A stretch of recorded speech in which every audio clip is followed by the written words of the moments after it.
Jack Anderson froze mid-step, the white chrysanthemums trembling in his grip as the small voice behind him whispered a single word that shattered his world.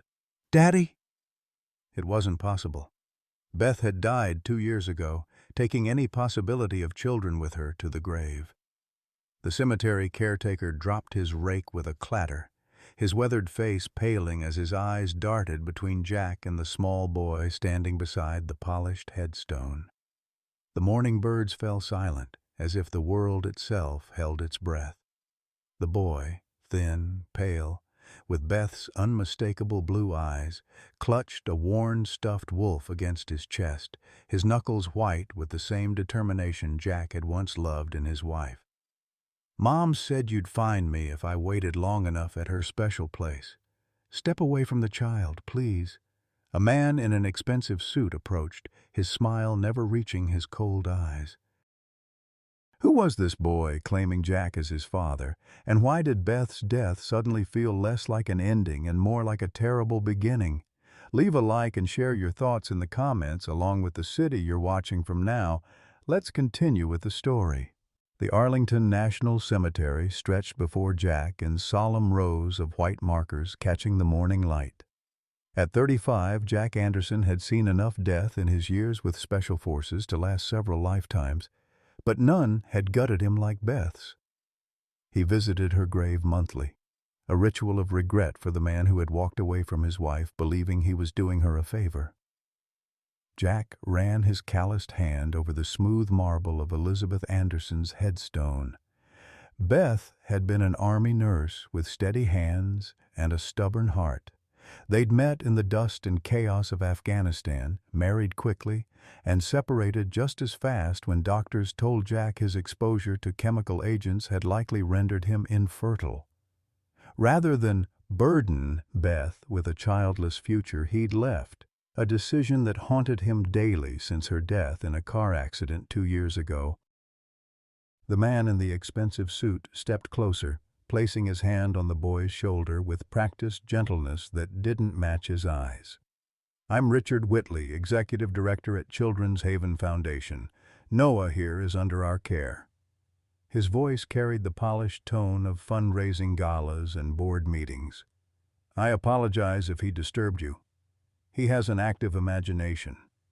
Jack studied the boy, Noah, noting the hollows beneath his cheekbones, the wariness in eyes too old for a 5-year-old face.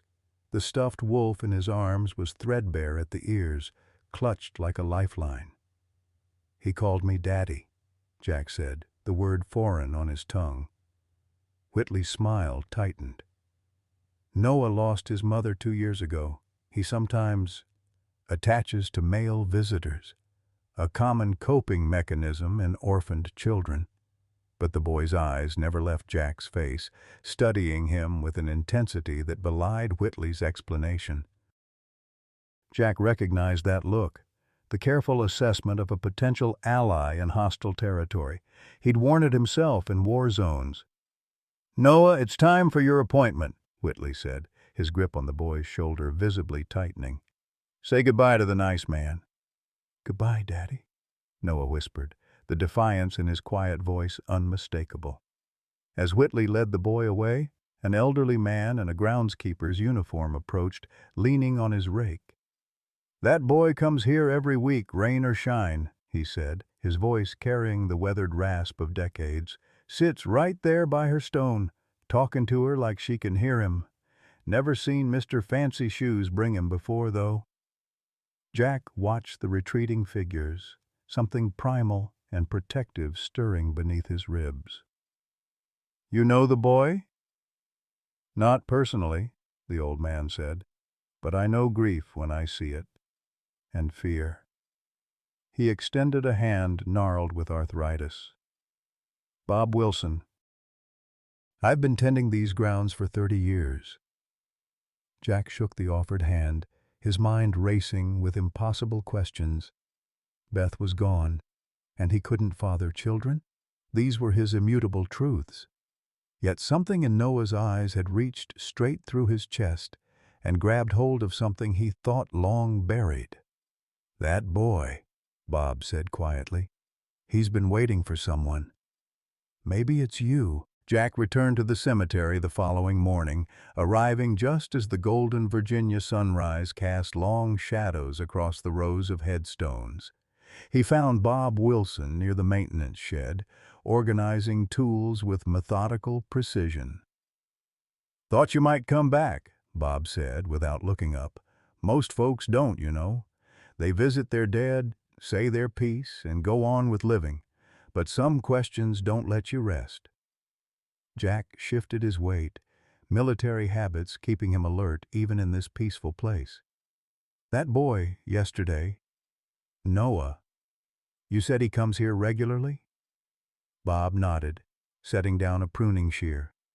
"Every Saturday morning like clockwork. Sometimes Wednesdays too when they have those field trips from the foundation." The old man's eyes, faded blue but sharp, assessed Jack. "Something's eating at you, son, more than grief." "He called me Daddy," Jack said simply. "I haven't seen Beth in nearly 5 years. We separated before she died." "And I can't—" He stopped, the medical diagnosis still a wound to his manhood. "I couldn't give her children." Bob wiped his hands on a rag and reached into the pocket of his worn denim jacket. "Found this by her grave about 3 months back. Been keeping it safe, figuring whoever dropped it might come looking." He handed Jack a water-damaged photograph, its edges curled and discolored. "Might interest you." Jack's hands were steady. They always were, even under fire, but his heartbeat thundered in his ears as he stared at the image. Beth, thinner than he remembered, sitting in a hospital bed.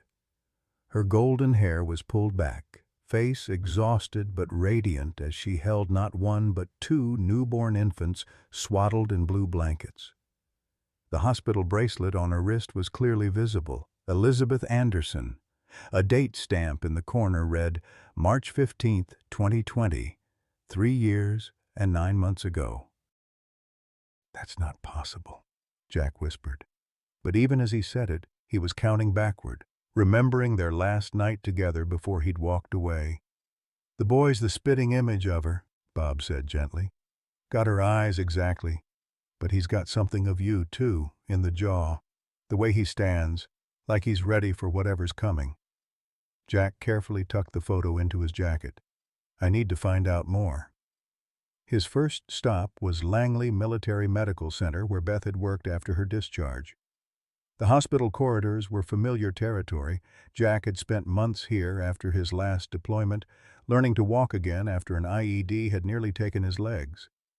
Now he moved with only the slightest hint of stiffness, following directional signs to the maternal health department. At the nurse's station, a woman in her 40s looked up from a computer terminal. Her ID badge read Dr.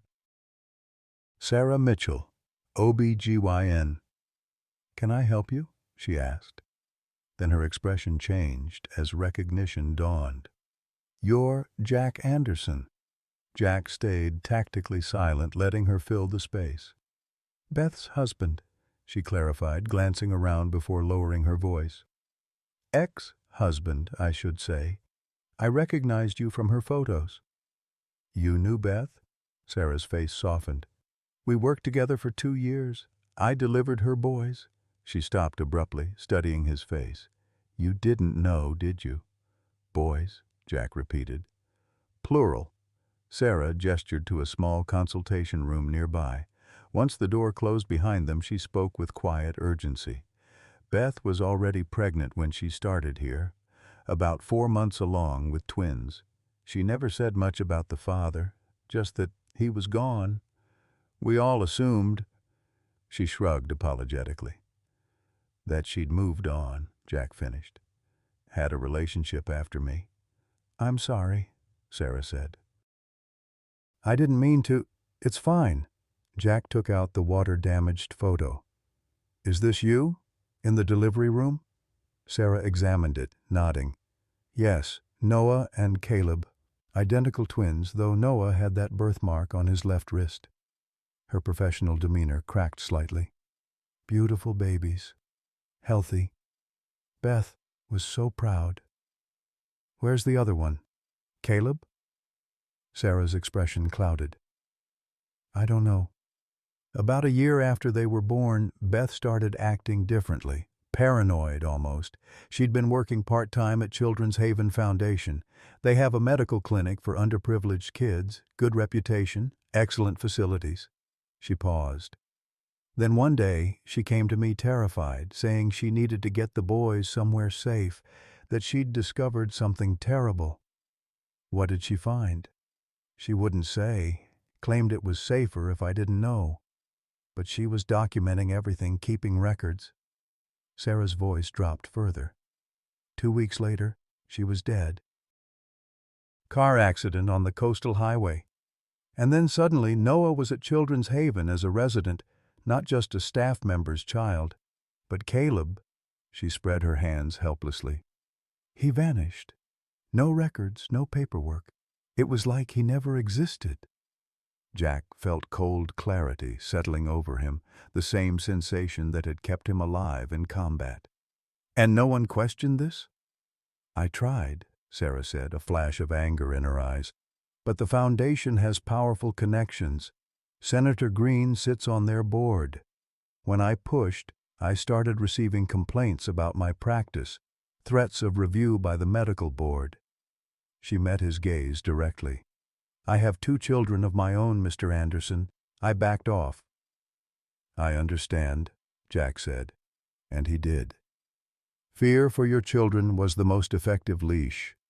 Did Beth leave anything else? Papers, records, anything about what she found? Nothing I've seen. But Jack, Sarah reached for his arm, her grip surprisingly strong.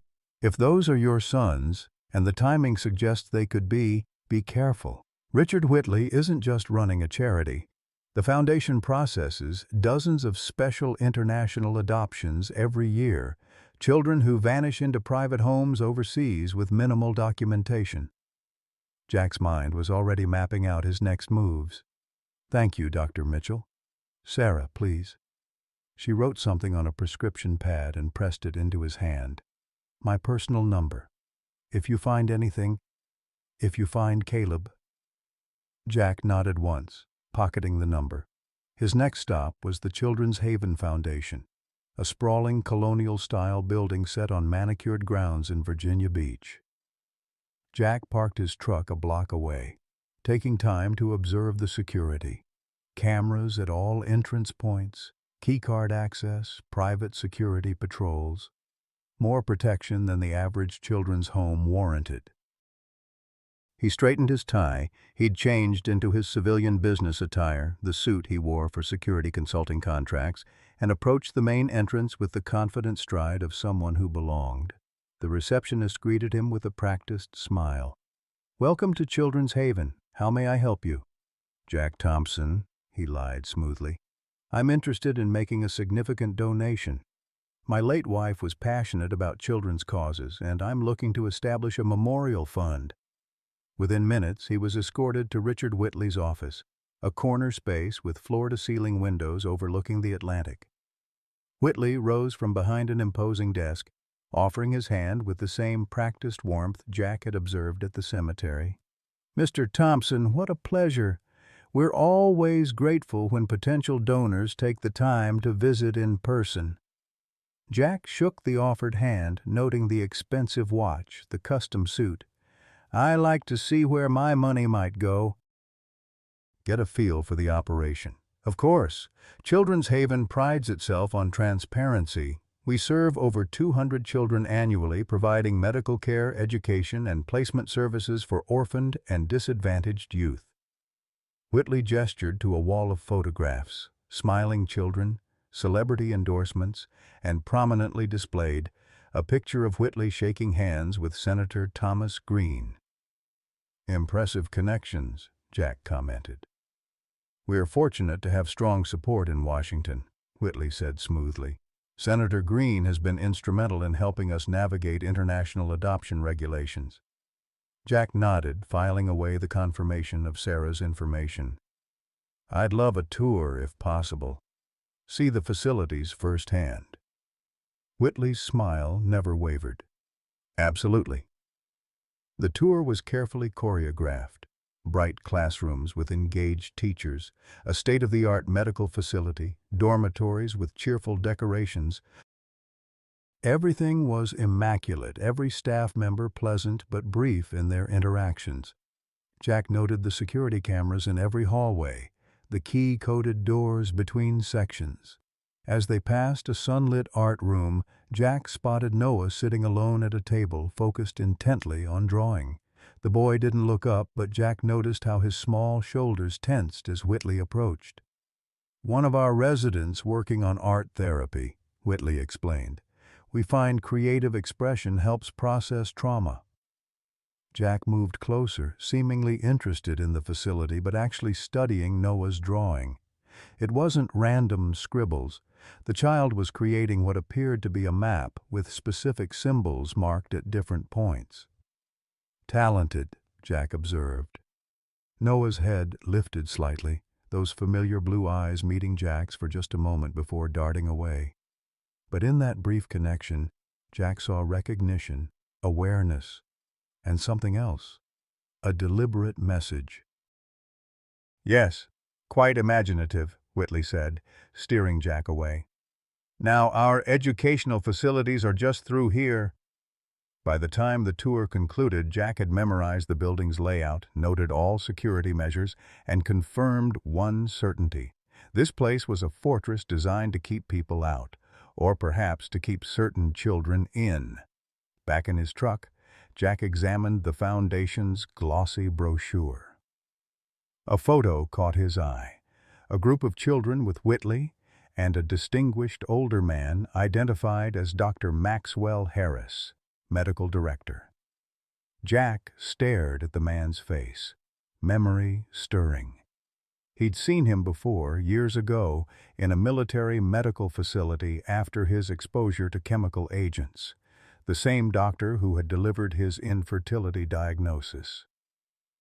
The coincidence was too precise to be accidental. As Jack started the engine, his phone chimed with a text from an unknown number. "Stop looking. Some questions are better left unanswered." Jack deleted the message, his jaw set. He'd left Beth once believing he was doing the right thing. He wouldn't make the same mistake twice, not if those boys were his sons. 3 days after visiting Children's Haven, Jack sat in his truck outside a nondescript medical building in Norfolk, waiting. The manila envelope on the passenger seat contained his future, or perhaps the key to his past. His phone buzzed with another anonymous text. "Final warning, walk away." Jack deleted it without a second thought. The laboratory door swung open and a technician emerged, scanning the parking lot before spotting Jack's truck. Their eyes met through the windshield, and the man gave a slight nod before returning inside.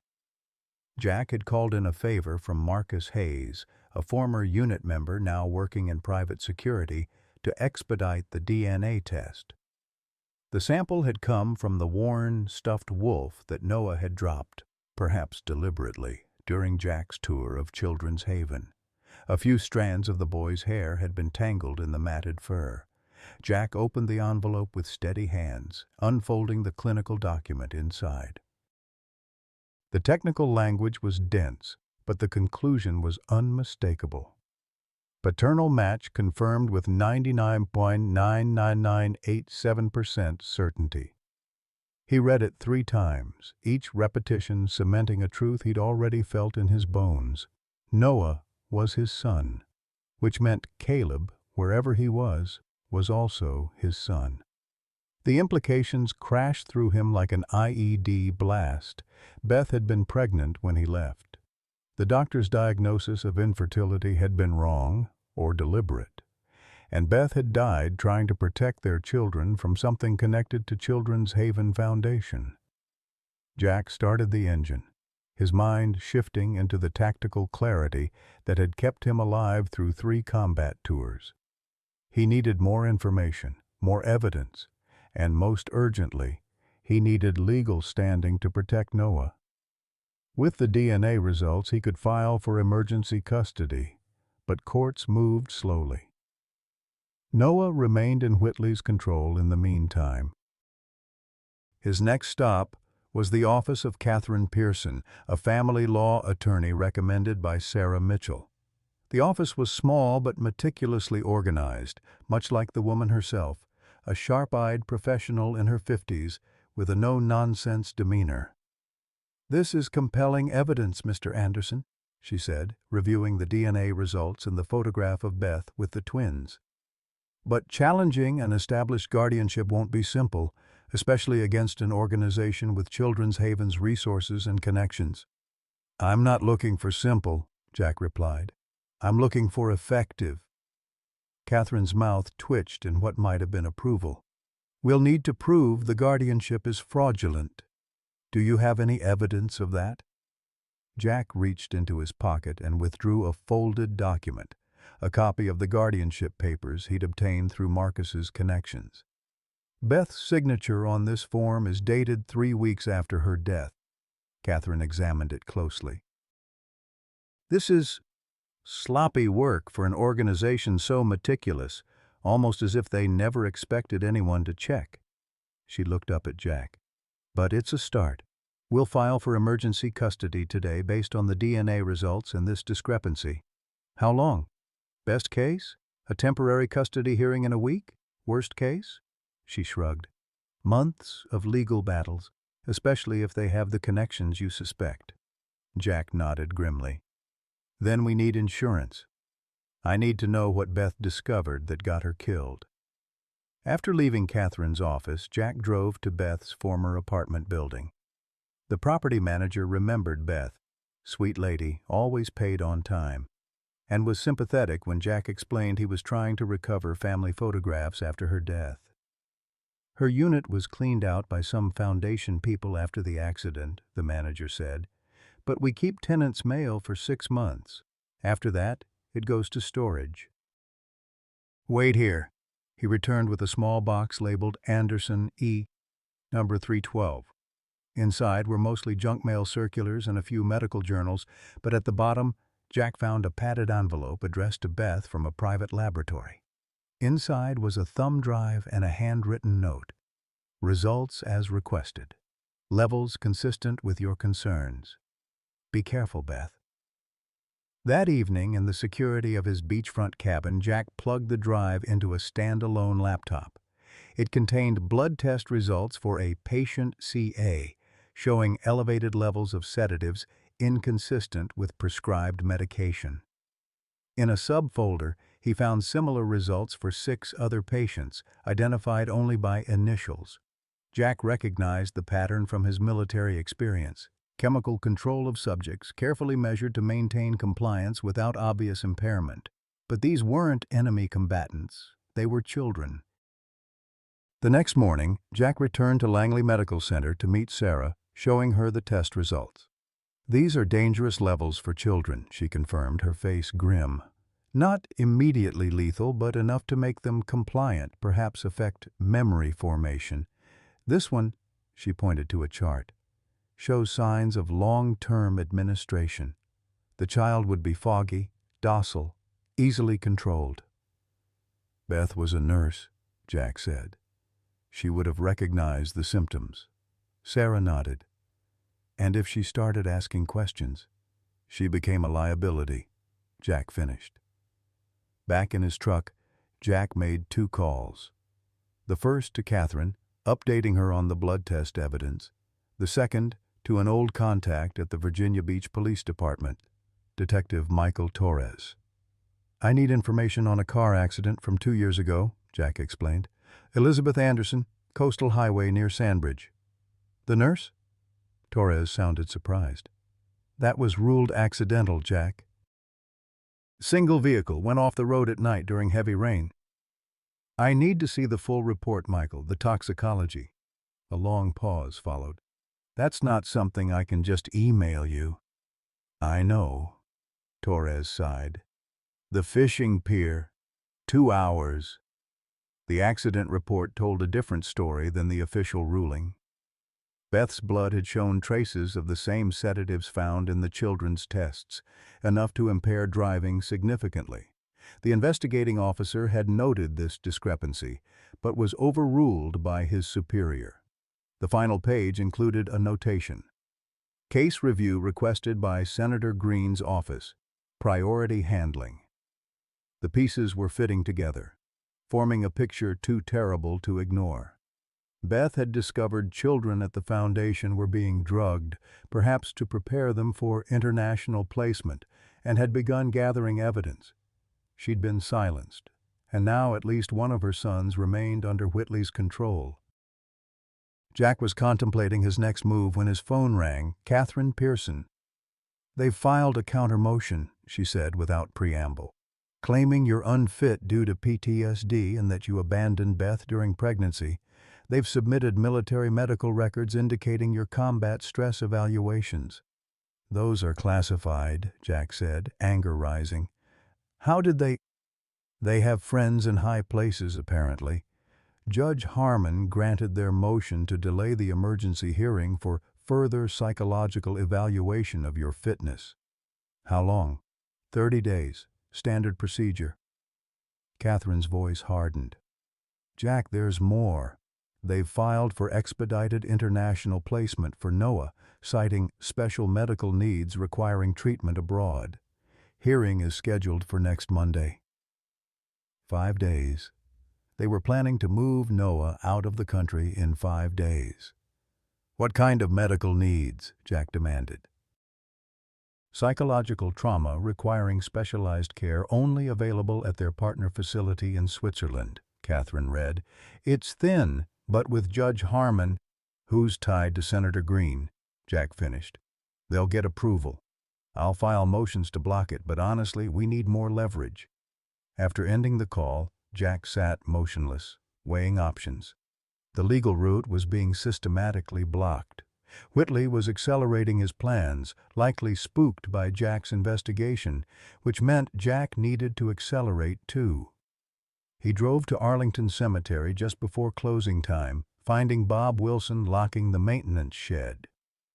"Wondered when you'd be back," the old man said. "You've got that look soldiers get before something big. Seen it plenty in my day." "Did Beth ever give you anything?" Jack asked. "For safekeeping, maybe. Something she wanted hidden." Bob considered him for a long moment. "Not directly. But about a week before the accident, I found her by that old oak tree digging. Thought it was strange, her being out there with a garden trowel in the rain. When she saw me, she said she was planting bulbs for spring flowers." He shook his head. "Wasn't bulb planting season, but I didn't question a grieving mother." Jack followed Bob to a massive oak tree 100 yards from Beth's grave. The ground beneath it was covered with spring wildflowers. "She planted those," Bob said. "But I always wondered what else she might have put in the ground that day." Jack knelt, his fingers probing the soil beneath the flowers. 6 inches down, they struck something solid. A waterproof outdoor container, the kind hikers use to protect valuables. Inside was a sealed plastic bag containing a notebook and a second thumb drive. "I'll give you some privacy," Bob said, moving away. The notebook contained Beth's meticulous notes: dates, times, medications, children's names, and transport details. And she'd documented everything, building a case that Children's Haven was drugging selected children before sending them abroad through a program called Monarch Transitions. The most damning pages detailed conversations she'd overheard between Whitley and Dr. Harris discussing prices per unit and special requests from premium clients. The thumb drive contained copies of transport documents, falsified medical records, and most disturbing photographs of sedated children being loaded onto private planes at night. One image showed Whitley shaking hands with a man Jack recognized from news coverage, Senator Green's son, Alexander, a prominent international philanthropist. The final entry in Beth's notebook was dated 3 days before her death. "They know I've been looking. Harris changed the medication logs when I wasn't looking. Whitley asked about the boys today, said Caleb has perfect donor matching, whatever that means. I'm getting the boys out tomorrow. If anything happens to me, the evidence is at the oak tree. Find Jack. He'll know what to do. Jack closed the notebook, a cold certainty settling over him. Beth had died trying to protect their sons. She'd hidden one set of evidence at the cemetery, sent another to her apartment, and documented everything meticulously. She'd tried to work within the system, gathering proof for proper authorities. But the system itself was compromised. Jack tucked the evidence into his jacket, thanked Bob, and walked back to his truck. As he reached for the door handle, he spotted a reflection in the window. Someone watching from behind a nearby mausoleum. Jack pretended not to notice, getting into his truck and driving away normally. 2 miles from the cemetery, a dark SUV pulled behind him, keeping a consistent distance. Amateur surveillance, making no attempt to conceal their presence. A warning, then. Jack took a circuitous route back to his cabin, stopping at a hardware store along the way. The SUV remained, patient. Inside his home, Jack moved with purpose, laying out Beth's evidence alongside his own findings. The legal system was stacked against him, with Noah scheduled to disappear in 5 days. Conventional approaches were being systematically blocked. It was time for unconventional methods. Jack opened his gun safe, removing not a weapon, but a satellite phone, untraceable, used for his most sensitive security contracts. He dialed a number from memory. "Marcus, I need a team. Off the books. And I need building plans for Children's Haven Foundation." The Children's Haven Foundation. Annual Gala was the organization's premier fundraising event, drawing Virginia's political elite, wealthy donors, and media coverage.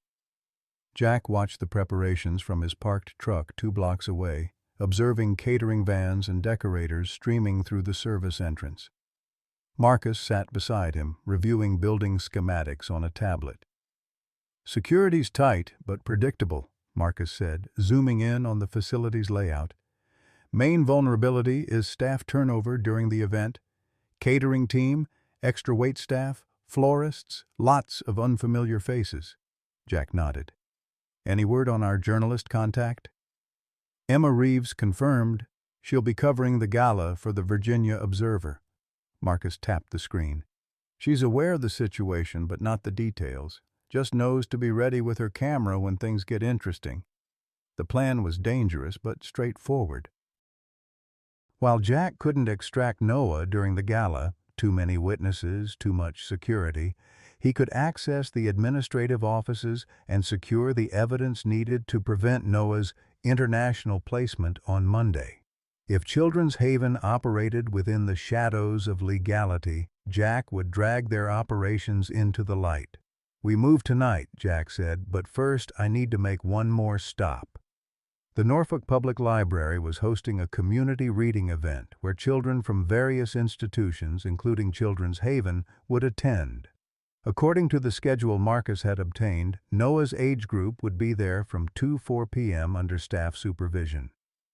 Jack entered the library's children's section wearing the unassuming uniform of Middle America, khakis, button-down shirt, glasses, and carrying a stack of children's books.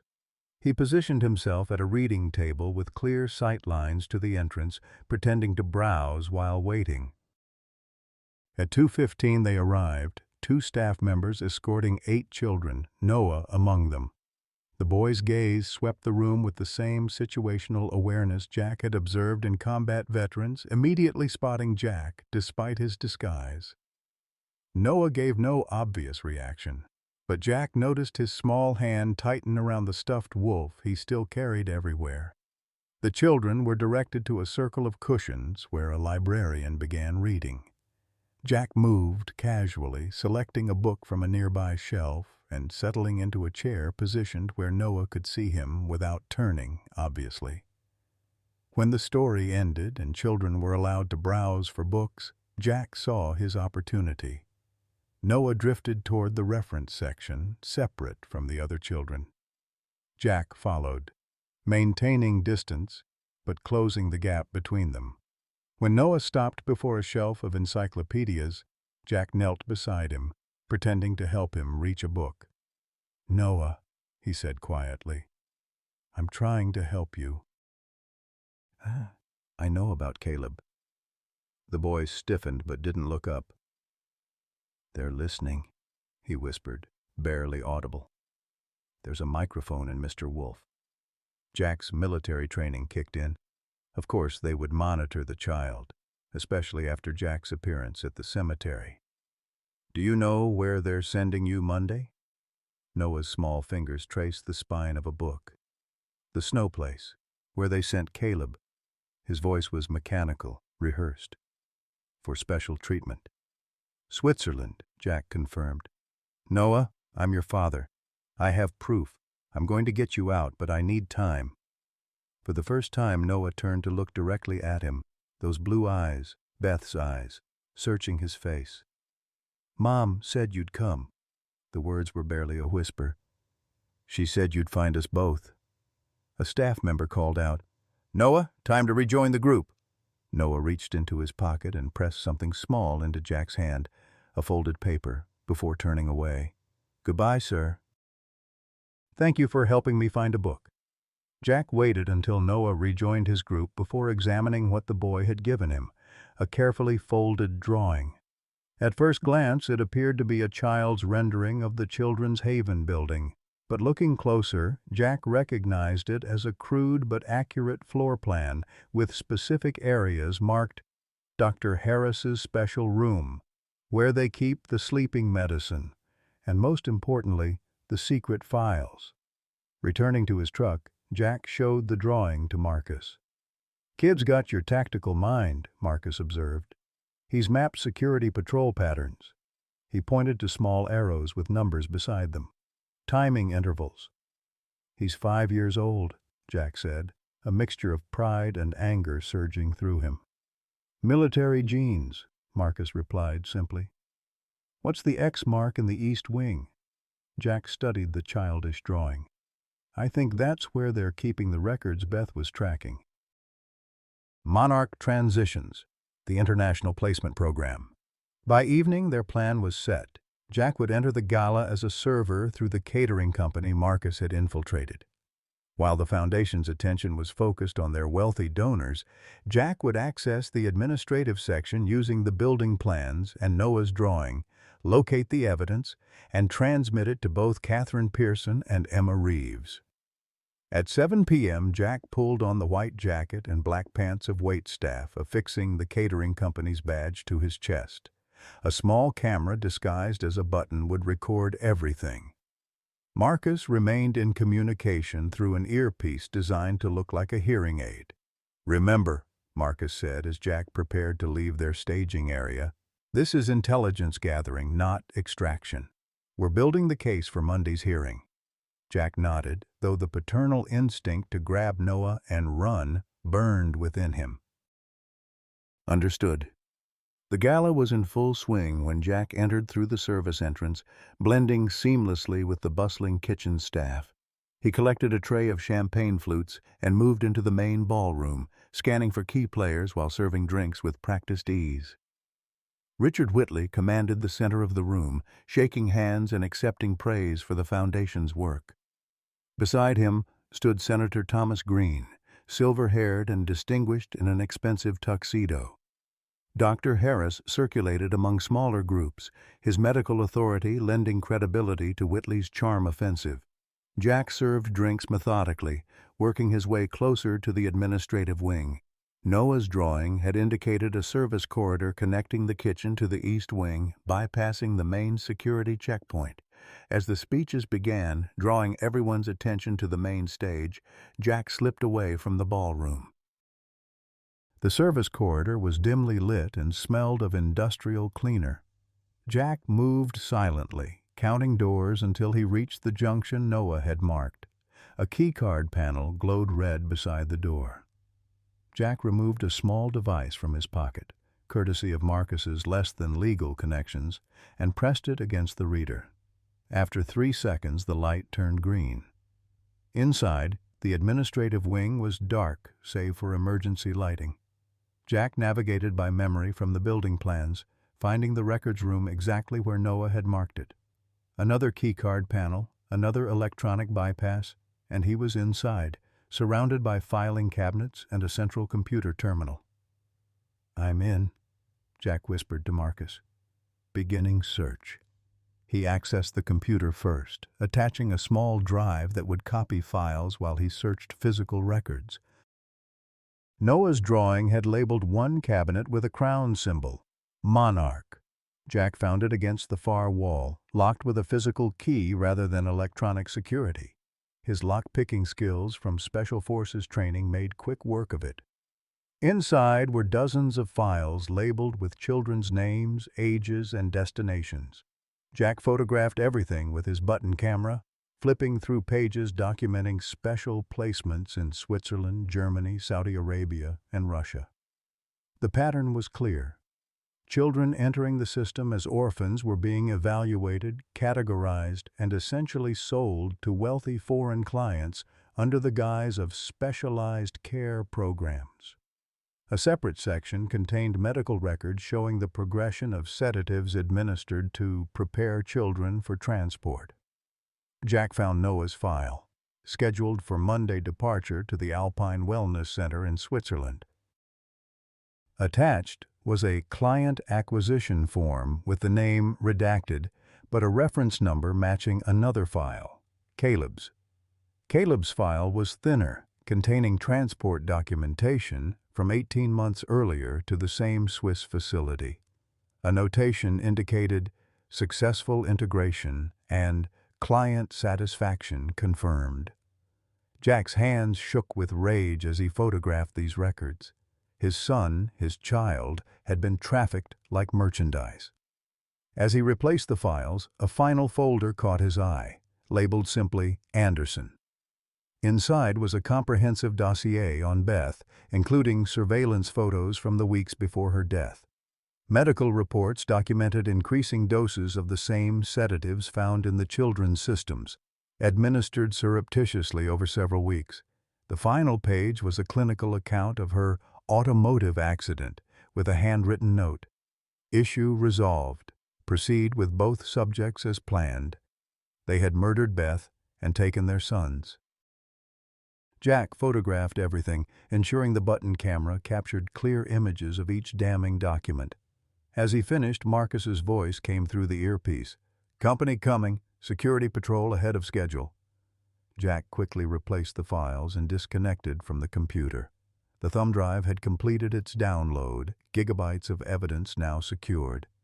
He slipped into the hallway just as footsteps rounded the far corner. "Freeze!" A security guard raised his flashlight, illuminating Jack in his server's uniform. "This area is restricted."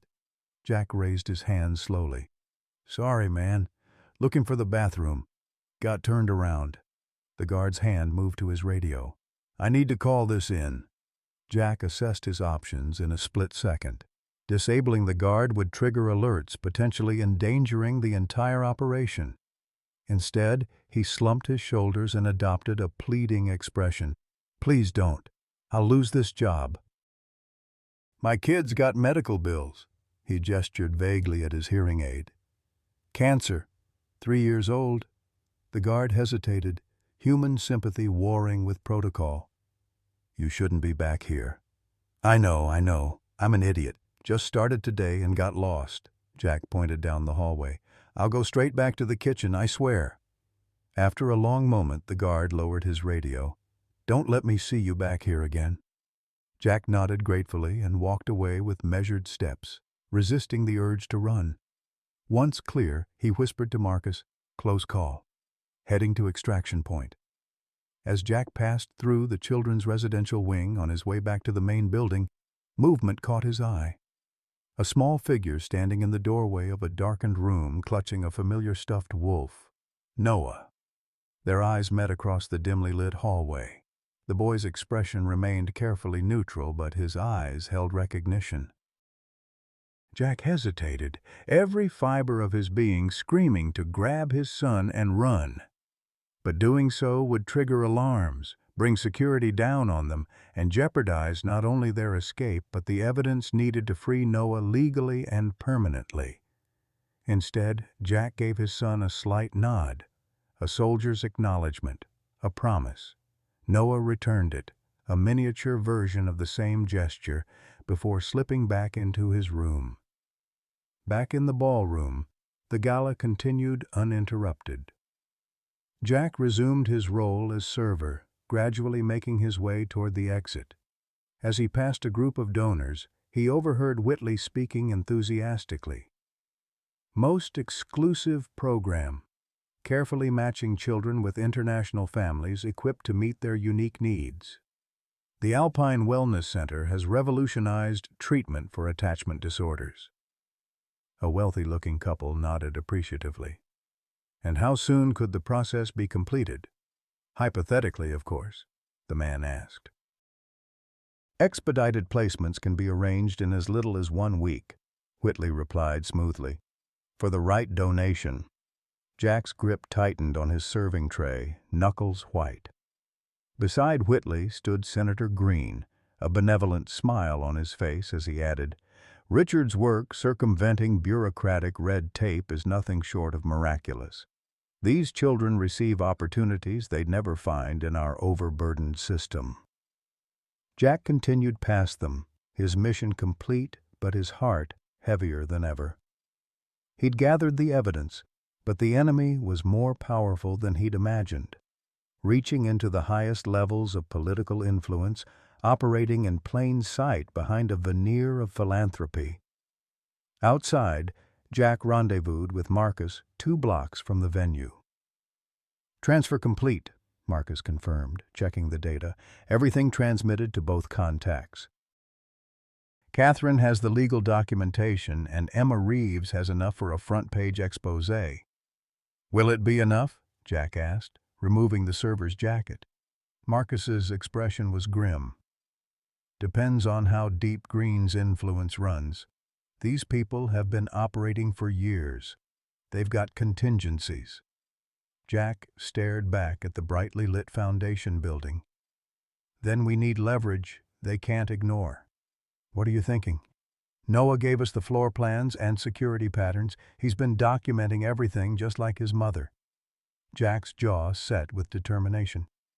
"There's more evidence inside that building, proof that connects Green directly to this operation. Noah knows where it is." "You're talking about going back in extraction." "No," Jack said. "I'm talking about finishing what Beth started. She died trying to expose them. I won't let that be for nothing." As they drove away, Jack's phone buzzed with a text from Catherine. "Evidence received." Compelling but challenging given opposition. Emergency hearing still Monday, 9 a.m., Judge Harmon presiding. A second message followed from an unknown number, Emma Reeves. "Story ready. Editor reviewing now. Powerful forces already pushing back. Need more direct connection to Green." Jack put down the phone and turned to Marcus. "We have 48 hours to find the smoking gun. Otherwise, Noah disappears on Monday, just like Caleb." Marcus nodded grimly. "Where do we start?" "We follow the money," Jack said, thinking of Beth's methodical documentation. "Every transaction leaves a trail. These people are selling children. Someone's paying and someone's profiting." As they drove along the coastal highway, the same road where Beth had her accident, Jack found himself staring at the ocean. Somewhere across that vast expanse of water, Caleb was living among strangers, perhaps not even remembering his brother or his mother, not knowing his father was searching for him. "I'll find you both," Jack whispered to the darkness. "Whatever it takes." Sunday morning dawned with gathering storm clouds over Virginia Beach, mirroring the tension building in Jack's chest. 24 hours remained before Noah's custody hearing.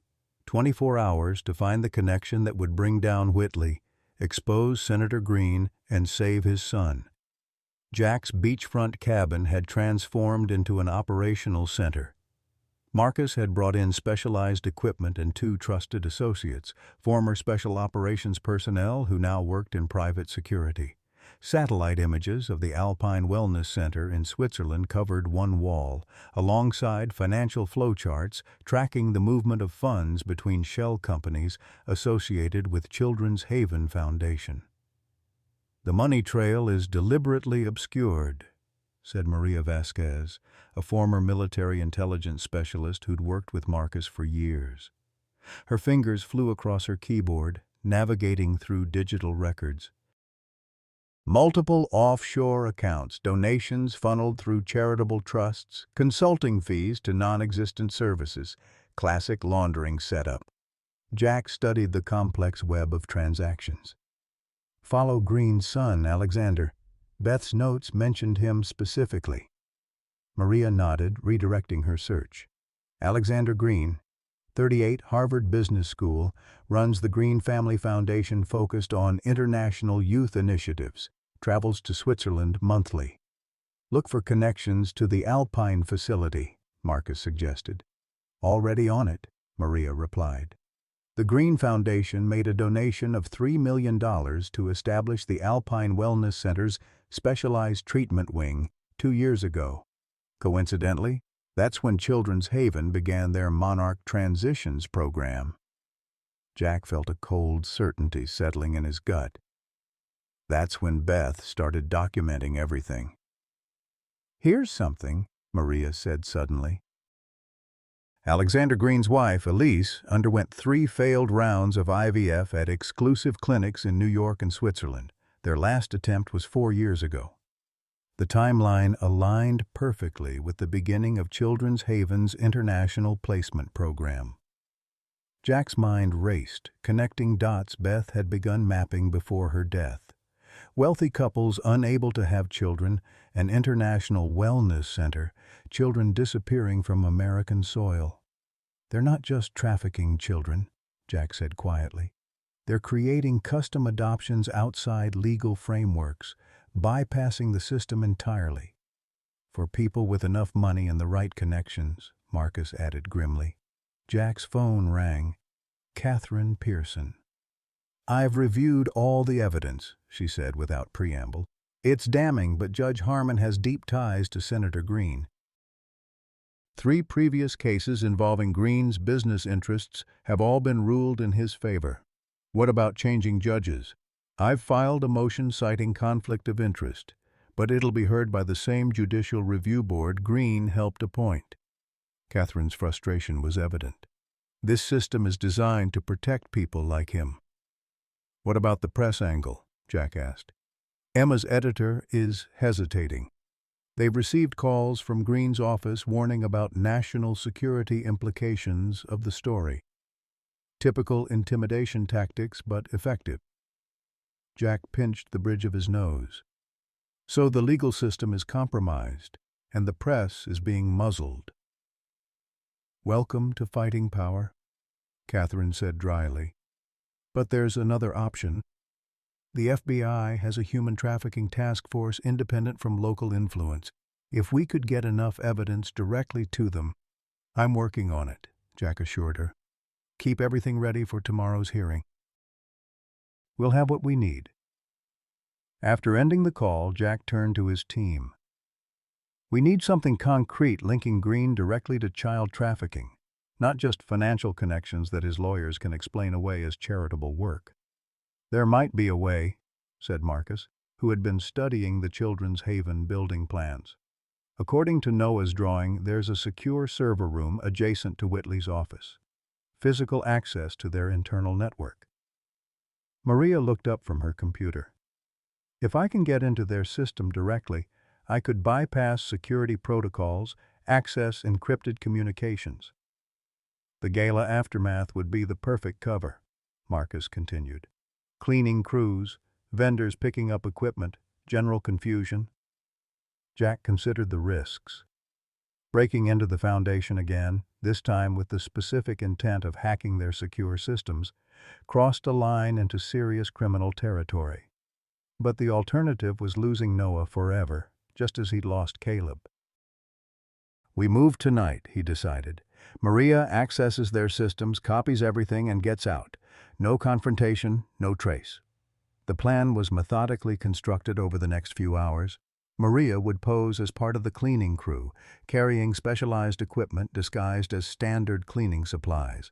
Marcus would monitor security from a van outside, while Jack remained nearby as backup.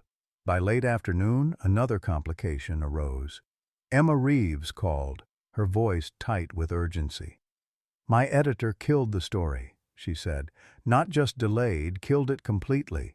Someone got to the paper's owner." "Green," Jack surmised. "Almost certainly, but I'm not backing down. I've got contacts at national outlets who'll run this if I can get them unimpeachable evidence. Not just financial records or second-hand documents. I need something that directly ties Green to the trafficking operation, something the public can't ignore." "We're working on it," Jack promised. "Work faster," Emma urged. "I've been a journalist for 20 years, and I've never seen pressure like this. Whatever you're uncovering, it's big enough to terrify powerful people." As darkness fell, a steady rain began to patter against the cabin's windows. Jack stood staring at the photos of Noah and Caleb, images extracted from the Children's Haven files, feeling the weight of tomorrow's hearing like a physical presence. If they failed tonight, Noah would board a private plane to Switzerland, disappearing into the same system that had swallowed Caleb. Jack's phone buzzed with a text from Bob Wilson. "Boy asked about you today. Left something at the usual place." Jack's heart jumped. Noah had found a way to communicate. 20 minutes later, Jack stood beneath the oak tree at Arlington Cemetery, the rain soaking through his jacket as he dug carefully in the soft earth. His fingers closed around another waterproof container, smaller this time. Inside was a child's drawing and a small electronic device Jack recognized as a voice recorder, the kind used for medical dictation, likely stolen from Dr. Harris's office. The drawing showed stick figures labeled Noah and Caleb standing beside a larger figure labeled Daddy. Behind them loomed a building with a Swiss flag. At the bottom, in careful childish printing, "Dr. Harris talks to Senator Green about Caleb and me at night. I recorded it." Jack pressed play, holding the device close to his ear to hear over the rain. Dr. Harris's voice emerged, clinical and detached. Genetically identical, which makes the second subject ideal for ongoing treatment requirements.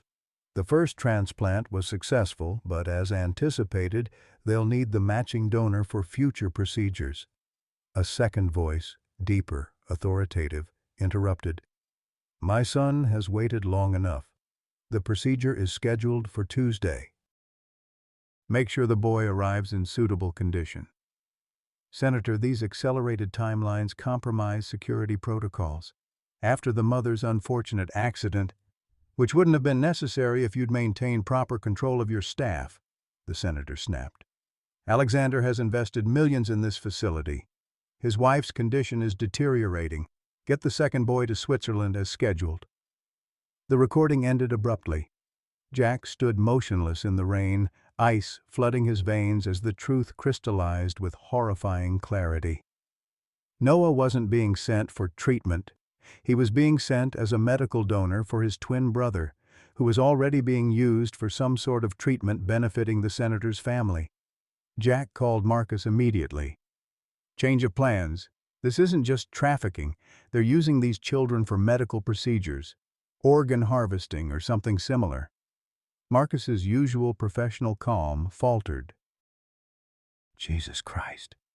Noah recorded a conversation between Harris and Senator Green. "They're planning to use him for medical procedures on Tuesday, the day after he arrives." Jack's voice was tight with controlled fury. "His brother is already there." "This changes the operation parameters," Marcus said. "We need to move now, not wait for tonight." "Agreed. Meet me at the secondary location in 30 minutes. Bring everything." Jack's next call was to Catherine. "The situation's escalated.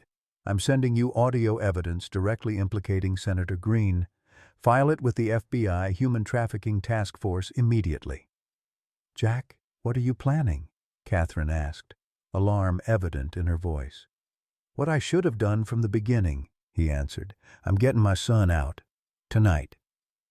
The rain intensified as Jack drove toward Children's Haven Foundation, windshield wipers struggling against the downpour. Lightning flashed across the darkening sky, followed by rumbling thunder that seemed to echo Jack's determination. Weather reports warned of a significant coastal storm, unusual for the season but providing ideal cover for what came next. Marcus and his team were waiting at the rendezvous point, gearing up with quiet efficiency. No weapons beyond non-lethal options. Tasers, zip ties, sedative injectors. This wasn't a military operation but an extraction of a child from imminent danger. Building security will be minimal on a Sunday evening, Marcus briefed them, displaying the Foundation's layout on a tablet. 2 guards at the main entrance, 1 roving patrol, automated systems otherwise.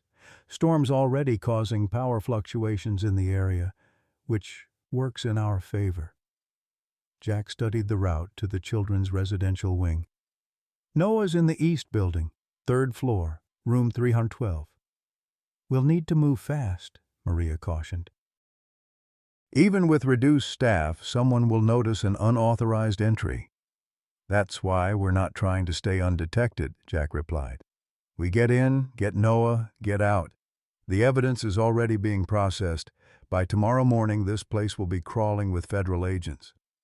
The storm provided natural cover as they approached the facility, rain obscuring security cameras and winds triggering multiple perimeter alarms that would register as weather-related disturbances. Marcus disabled the Eastern Service entrance with practiced efficiency, and they moved inside, water streaming from their dark clothing. The Foundation felt different in darkness, sterile corridors taking on an institutional coldness that belied its public image of warmth and care. Jack led the way, following the path Noah had mapped out in his drawings, avoiding the main security cameras. They reached the children's wing without incident, but as they approached the residential section, a security guard rounded the corner, startled to find them in the hallway. "Hey! You're not supposed to—" Marcus moved with practiced speed, the guard unconscious before he could reach his radio. They secured him with zip ties and continued toward Noah's room, moving with greater urgency now that the clock was ticking. Room 312 was locked, a child's room secured from the outside. Jack's lock-picking tools made quick work of it, the door swinging open to reveal a small, sparsely furnished space. Noah sat upright in bed, wide awake and unsurprised, his stuffed wolf clutched against his chest. "I knew you'd come tonight," he said simply, his voice small but steady. "I heard Dr. Harris say the plane was coming early because of the storm." Jack knelt before his son, looking into those familiar blue eyes. "Noah, I'm here to take you home. But we have to move quickly and quietly." "Can you do that?" The boy nodded solemnly. "I've been practicing." He slipped from the bed, already dressed in jeans and a sweatshirt, a small backpack beside him. "I packed my important things." Jack felt a surge of pride and heartbreak. This 5-year-old child had been preparing for escape, just as his mother had. "Let's go, buddy," he said gently. They moved back toward the service entrance, Noah holding tightly to Jack's hand. The boy navigated the hallways with surprising confidence, occasionally whispering warnings about squeaky floors or cameras. They were halfway to the exit when emergency lights began flashing silently, a security alert. "They found the guard," Marcus said, checking his tactical pad. "We need to change route." Noah tugged Jack's hand. "This way. There's a back door by the kitchen." They followed the boy's lead, moving through service corridors as the sound of security personnel echoed from the main hallway. Just as they reached the kitchen area, the lights cut out completely. The storm had knocked out power, triggering the backup generator. In the momentary darkness, a door opened ahead of them, light spilling into the corridor. Dr. Harris stepped through, speaking irritably into a phone. "Told Whitley the transfer needed to happen tonight. The senator is insisting—" He stopped abruptly, seeing the group in the hallway. His eyes widened as he recognized Jack, then narrowed on Noah. "Security breach in the kitchen area," he shouted into the phone. Marcus moved to intercept him, but Harris backed through the door, slamming it shut. The sound of an electronic lock engaging followed immediately. "Secondary exit," Jack decided, turning toward another corridor. "Noah, is there another way out from here?" The boy pointed confidently. "Loading dock, where they bring the food." They hurried in that direction, hearing the approach of multiple security personnel. The loading dock door was chained shut, likely secured after deliveries, but the adjacent window was large enough for them to pass through. Marcus broke the glass with his elbow, clearing the sharp edges before helping Noah through to Jack waiting outside. Rain poured down as they crossed the grounds toward their vehicles, alarms now blaring behind them. They reached the van just as headlights swept the parking area, more security arriving. Marcus gunned the engine, pulling away as Jack held Noah securely in the back seat. The boy was soaking wet but calm, watching the foundation disappear behind them with no visible emotion. "Are we going home now?" he asked quietly. Jack smoothed the boy's wet hair back from his forehead. "Yes, buddy. We're going home, and tomorrow we're going to make sure these people can't hurt any more children." Noah's small face remained serious. "What about Caleb?" "We have to find Caleb, too."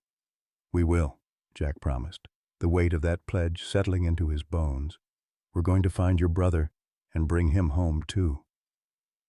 As they drove through the storm, Jack's phone rang. Catherine Pearson. "The FBI has the recording," she said, raising her voice over the connection. "They're mobilizing now, coordinating with Swiss authorities. Jack, what you've done is get my son," he finished firmly. "Everything else is just evidence." "They'll come after you for this," Catherine warned. Taking Noah before the hearing, "I have audio of Senator Green and Dr. Harris discussing using my son for medical procedures without consent. Noah was in imminent danger." Jack's voice was steel. "Let them try to explain that in court." After ending the call, Jack turned back to Noah, who was watching him with those disconcertingly adult eyes. "Are we in trouble?" the boy asked. "No, buddy," Jack assured him, though uncertainty gnawed at him. The system that had failed Beth might still protect those who had taken their children. "We're the good guys. Sometimes good guys have to break small rules to stop people who are breaking big ones." Noah considered this, then nodded with the solemn wisdom of a child who had seen too much. "Mom used to say that too." The storm continued to rage as they drove to Jack's beachfront cabin, the isolated location providing temporary safety while events unfolded. Inside, Jack helped Noah change into dry clothes, adult t-shirts that hung to his knees, and heated soup on the stove. The boy moved through these normal activities with a watchfulness that broke Jack's heart, as if waiting for the other shoe to drop. "You're safe here," Jack told him as they sat at the kitchen table, Noah's feet dangling well above the floor. "I promise." "That's what Mom said at our old house," Noah replied, stirring his soup without eating. "But then the men came and took Caleb anyway." Jack felt the words like a physical blow. "Can you tell me what happened when they took your brother?" Noah's small face creased with concentration. "Mom was at work. The babysitter let them in because they had papers. They said Caleb needed special tests because he wasn't feeling good." His voice dropped to a whisper. "But he wasn't sick. They just took him." "And your mom tried to get him back?" Noah nodded. "She was really mad. She went to the police, but they said the papers were real. Then she started taking pictures at work and writing in her special notebook." His eyes welled with tears for the first time. "Then she had the accident, and I never saw her again." Jack moved to kneel beside his son's chair, gently turning the boy to face him. "Noah, I want you to know something very important. Your mom was incredibly brave. She found out bad people were hurting children, and she tried to stop them. And tomorrow, we're going to finish what she started." Noah studied Jack's face with Beth's searching gaze. How? We have evidence now, proof of what they've been doing. People are going to listen, and those bad men are going to be punished. Jack squeezed the small shoulders gently. And then we're going to find Caleb and bring him home too. For the first time, a flicker of hope crossed Noah's face. Promise? I promise, Jack said. The words a vow he would move heaven and earth to keep. Later, as thunder rumbled outside and rain lashed against the windows, Jack sat beside Noah's bed in the cabin's small second bedroom. The boy had finally fallen asleep, clutching his worn stuffed wolf, his face peaceful in a way it hadn't been while awake. Jack studied his son's features in the dim light, Beth's eyes, his own jaw, small hands that had already endured too much. Tomorrow would bring its own battles, legal, political, perhaps even physical, if Green and Whitley realized the depth of evidence arrayed against them. But tonight, for the first time in years, Jack felt something like peace. His phone vibrated with a text from Marcus. FBI raiding Foundation now, media alerted. Green's office issuing denials. Hearing still scheduled for 9 a.m. The storm was breaking, both literally and figuratively. By morning, the evidence would be public. The machinery of justice, however flawed, would be in motion. Jack had Noah. They would find Caleb. The truth would prevail. As if sensing his father's thoughts, Noah stirred in his sleep, murmuring softly. Jack gently smoothed the boy's hair, whispering, I'm here, son. I'm not going anywhere. Outside, the storm raged on, but inside this small cabin by the sea, a father stood guard, prepared to face whatever came next. Morning broke with fragile sunlight filtering through dissipating storm clouds. Jack stood at the kitchen window of his beachfront cabin, phone pressed to his ear as he listened to Catherine Pearson's rapid-fire update.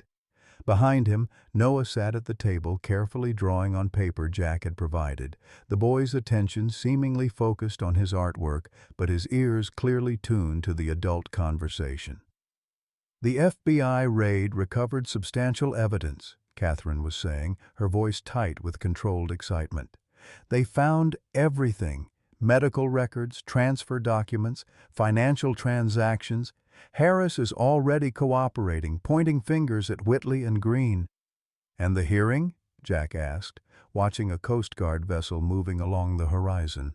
Still happening at 9, Catherine confirmed. Judge Harmon hasn't recused himself despite the overnight developments. Green's influence runs deep, Jack. They're trying to contain this, spin it as a regulatory oversight rather than trafficking. Jack checked his watch, 7:30 a.m. We'll be there. Are you sure that's wise? Bringing Noah into the courthouse with this media circus? He needs to be seen, Jack said firmly. No more shadows, no more hiding. The court needs to see who they're really deciding about. After ending the call, Jack turned to find Noah watching him, those unnervingly adult eyes assessing the situation with too much understanding for a 5-year-old. Do I have to go back to the bad place? The boy asked quietly. Jack crossed the room and knelt beside his son's chair. No, buddy, never again. But we do need to go to court today, a place where a judge will officially say, you can stay with me. Noah nodded solemnly. Because you're my real dad. That's right. Jack smiled, gently squeezing the small shoulder. What are you drawing? Noah turned the paper toward him. The drawing showed 3 stick figures holding hands, one tall, 2 small, standing before what appeared to be the cabin. Above them, a smiling face looked down from among clouds with yellow hair like a halo. That's you and me and Caleb when we find him, Noah explained, pointing to each figure. And that's Mom in heaven, watching us. Jack felt his throat tighten. It's beautiful, Noah. Your mom would love it. The boy's expression remained serious. Will they try to take me away again at the court? The direct question deserved an honest answer. Some people might try, Jack acknowledged, but I won't let them. And there are good people helping us now, police, judges, lawyers. The truth is coming out. Noah considered this, then reached for his worn stuffed wolf, tucking it securely under his arm. Mr. Wolf says we should bring the recordings, just in case. Jack couldn't help but smile at the child's strategic thinking. Mr. Wolf is very smart. We'll definitely bring everything. They arrived at the Norfolk County Courthouse 45 minutes later, greeted by a scene of unprecedented chaos. News vans lined the street, reporters clustered near the entrance, and protesters held signs condemning child trafficking. FBI agents in tactical gear secured the perimeter, their presence a visual confirmation that this was no longer merely a family court matter. Jack lifted Noah into his arms as they approached the courthouse steps, the boy's face partially hidden against his shoulder. Catherine met them at a side entrance, her expression a mixture of determination and concern. Senator Green just arrived with his legal team, 6 attorneys from Washington, she informed them as they hurried through security. They're pushing a narrative that this was all Whitley and Harris acting alone, claiming Green was misled about the nature of the international placements. What about the recording? Green's voice is clear, Jack pointed out. They're claiming it's been altered or taken out of context. Catherine's lips pressed into a thin line, and Judge Harmon is still presiding despite my motion for recusal. The courtroom was packed beyond capacity, an unusual scene for a family court hearing. Jack recognized faces from national news networks, federal prosecutors, and at the defense table, Richard Whitley, ashen-faced and handcuffed, flanked by attorneys. Senator Green sat separately with his legal armada, his silver hair perfectly styled, his expression one of aggrieved innocence. As Jack entered with Noah in his arms, a hush fell over the room. Every eye tracked their progress to the plaintiff's table. Noah, sensing the attention, tightened his grip on Jack's neck, but kept his face visible, chin raised in a gesture so reminiscent of Beth that Jack's heart clenched. Judge Harmon entered, his demeanor noticeably strained. Given the extraordinary circumstances surrounding this case and the federal investigation now underway, this hearing will determine temporary custody arrangements for the minor child, Noah Anderson, pending full resolution of the criminal matters. Catherine rose immediately. Your Honor, given the overwhelming evidence of criminal conspiracy involving Senator Green, who I understand has personal ties to this court, we renew our motion for your recusal. Judge Harmon's face tightened. Motion noted and denied, Counselor. I'm perfectly capable of rendering an impartial judgment despite knowing Senator Green through charitable functions. Jack felt a sinking sensation. Despite the FBI raid, despite the evidence, the system's machinery was still protecting its own. Green's lead attorney, a polished Washington power player named Harrison, stood with practiced confidence. Your Honor, while my client acknowledges that serious regulatory violations may have occurred at Children's Haven Foundation, Senator Green was merely a supporter of their charitable mission, not an operational participant. Furthermore, Mr. Anderson's actions in forcibly removing the child from legal custody last night constitute kidnapping, regardless of his biological connection. We ask that Noah be placed in protective services pending full investigation. Murmurs rippled through the courtroom. Catherine countered immediately. Your Honor, Mr. Anderson acted to protect his son from imminent harm, as evidenced by Dr. Harris's cooperation with federal authorities. The recorded conversation between Harris and Senator Green explicitly details plans to transport Noah for non-consensual medical procedures. Judge Harmon frowned. The authenticity of that recording remains in question, Counselor. Then perhaps, came a new voice from the back of the courtroom, the court would be interested in additional evidence. All heads turned as Emma Reeves strode forward, accompanied by a federal prosecutor. Your Honor, I'm Emma Reeves, investigative journalist. My outlet has obtained financial records documenting payments from the Green Family Foundation to doctors at the Alpine Wellness Center specifically for transplant procedures involving a patient identified as C.A. Caleb Anderson. The prosecutor added, "Additionally, Your Honor, the FBI has recovered communications between Senator Green and the Swiss facility discussing harvesting compatible tissue from the second subject upon arrival. That second subject was Noah Anderson." Senator Green's face remained impassive, but his attorney leapt to his feet. "Objection. This is outrageous. These alleged documents haven't been authenticated or properly submitted as evidence." "They have now," the federal prosecutor replied calmly, approaching the bench with a thick folder. "The United States is formally intervening in this case due to evidence of human trafficking and medical exploitation of minors across international boundaries." For the first time, genuine uncertainty flickered across Judge Harmon's face. The political calculus was visibly shifting behind his eyes. Green's protection weighed against the judge's own potential implication in a federal case. "The court will take a 15-minute recess to review these materials," Judge Harmon announced, gathering the documents and retreating to his chambers. In the gallery, journalists rushed for the exits to file updates. Jack remained seated, holding Noah protectively as the boy whispered, "Is it working? Are they listening?" "Yes, buddy," Jack murmured. "They're finally listening." Senator Green sat rigidly at the defense table, his gaze fixed forward, ignoring his frantically whispering attorneys. Only once did his eyes flick toward Jack and Noah, a glance so filled with cold calculation that Jack instinctively tightened his protective hold on his son. When Judge Harmon returned, his demeanor had visibly changed. "In light of the evidence presented and the ongoing federal investigation, this court grants temporary custody of Noah Anderson to his biological father, Jack Anderson, pending final determination." He cleared his throat. "Furthermore, I am recusing myself from further proceedings in this matter and referring the case to the federal judiciary given the international aspects involved." Catherine squeezed Jack's arm in silent victory, but the judge wasn't finished. "However," Judge Harmon continued, his tone hardening, "Mr.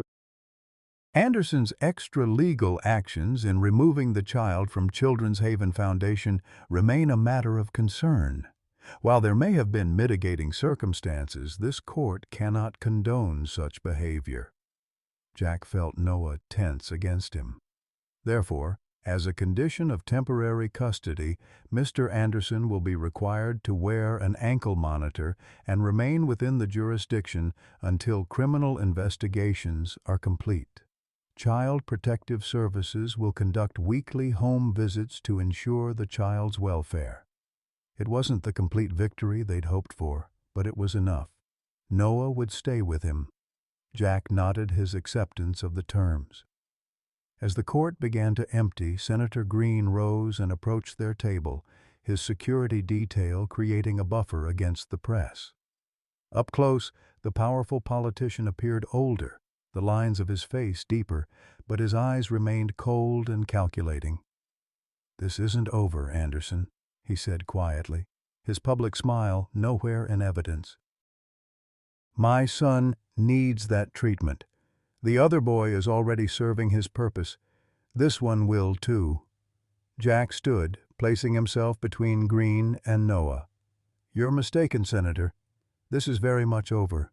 Your trafficking operation is exposed, and my sons are not your property." Green's smile was chilling.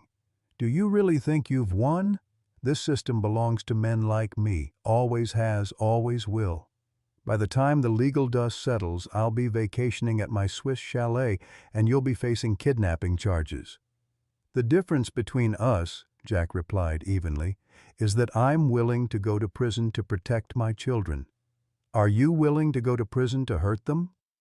For just a moment, uncertainty flickered in Green's eyes. Then his security team ushered him away, reporters swarming in his wake. Outside the courthouse, rain had resumed, a gentle spring shower, nothing like the previous night's storm. Jack carried Noah through the media gauntlet, ignoring shouted questions as they made their way to where Marcus waited with the car. "Federal protective detail is in place," Marcus informed them as they pulled away from the courthouse. Two agents watching the cabin, rotating shifts. Jack nodded, glancing at Noah, who was staring out the window, thumb in his mouth, a childish gesture Jack hadn't seen before. The adrenaline was wearing off, leaving the reality of a traumatized 5-year-old boy who had just faced his captors in open court. "You did great today, Noah," Jack said softly. "Really brave." The boy turned those solemn eyes toward him. "But they're still watching us, and we still don't have Caleb." "No, we don't," Jack acknowledged. "Not yet."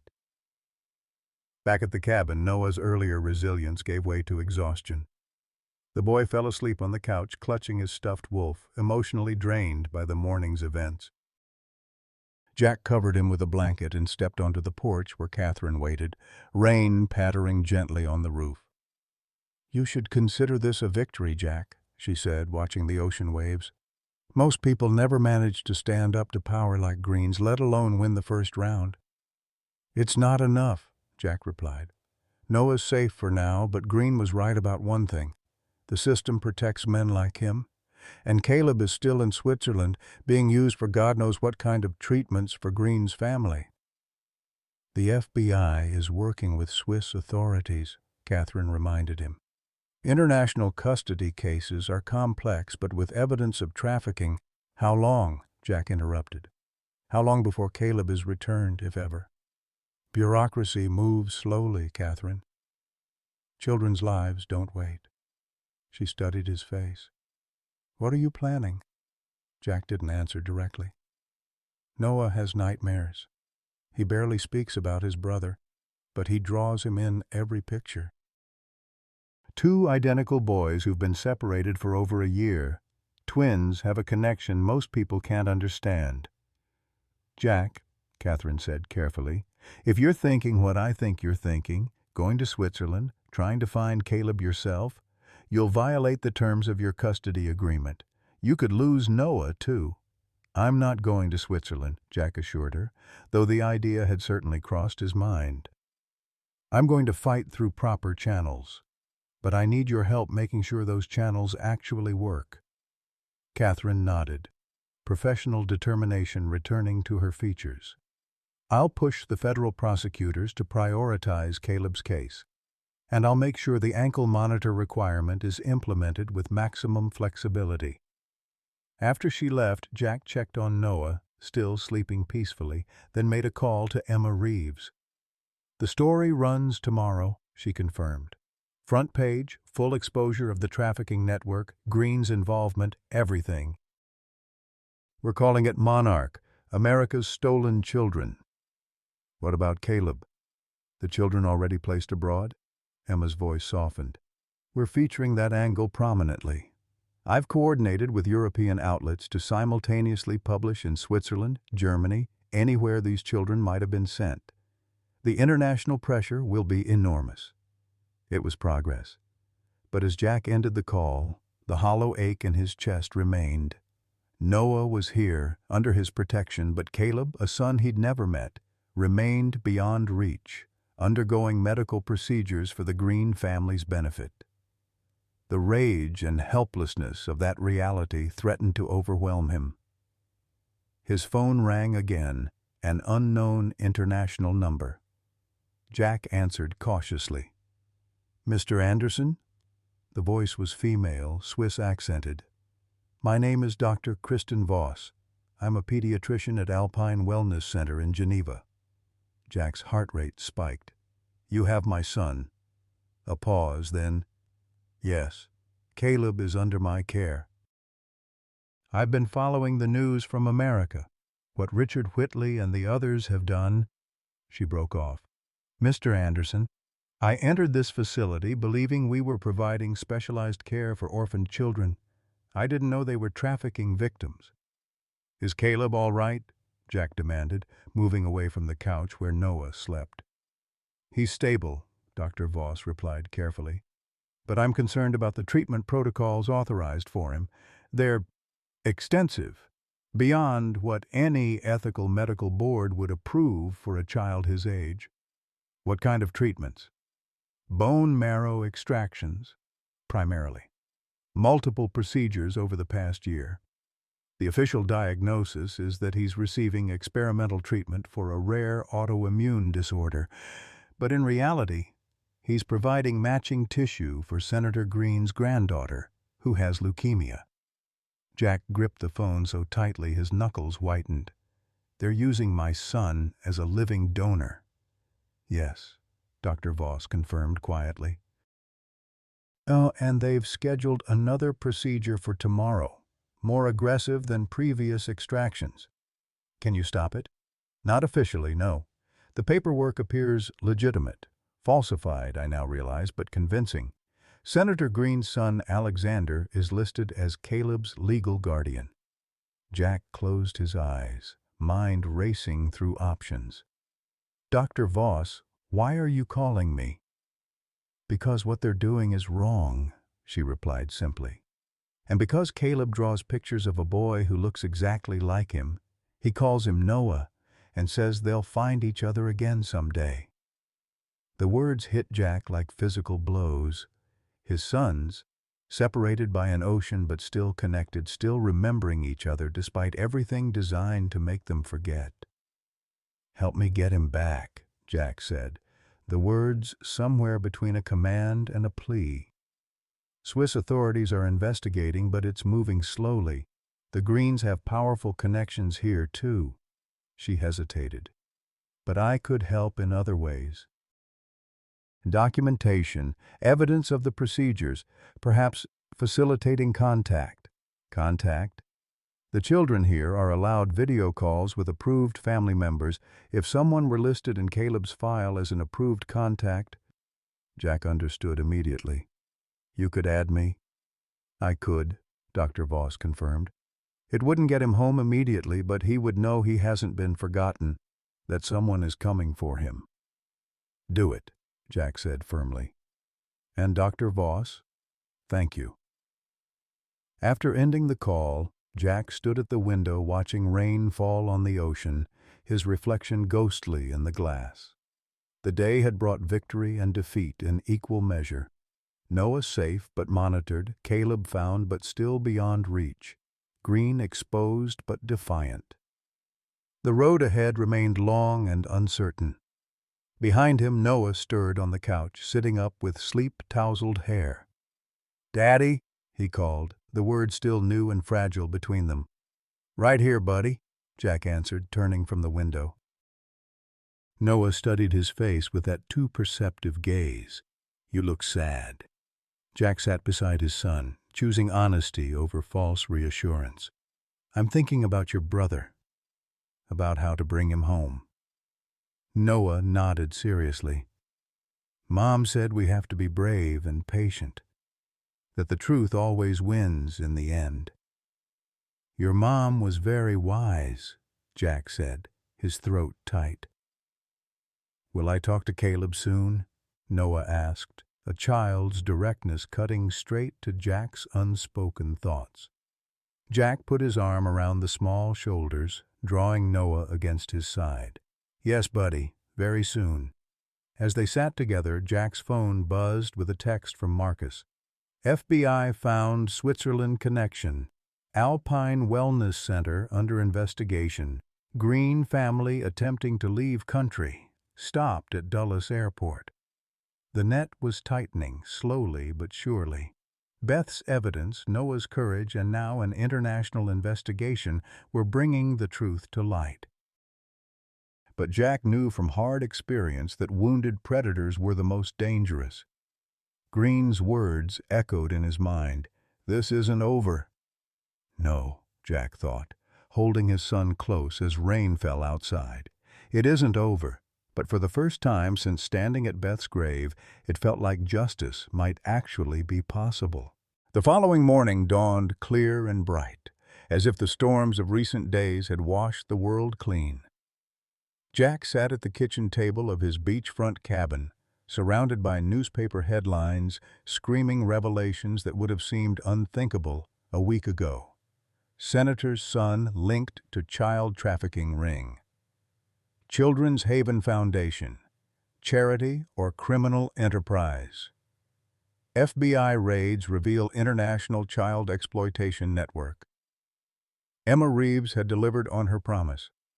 The story dominated every major outlet, complete with carefully redacted documents showing the connection between Children's Haven, the Alpine Wellness Center, and the Green family. Senator Green's official statement, claiming complete ignorance of any wrongdoing, appeared alongside damning transcripts of his recorded conversations with Dr. Harris. Noah padded into the kitchen in borrowed pajamas, still too large for his small frame. Mr. Wolf clutched under one arm. The boy had slept fitfully, waking twice from nightmares that left him trembling and silent. Jack had sat with him both times, a steady presence until sleep returned. "Are those about the bad people?" Noah asked, pointing to the newspapers.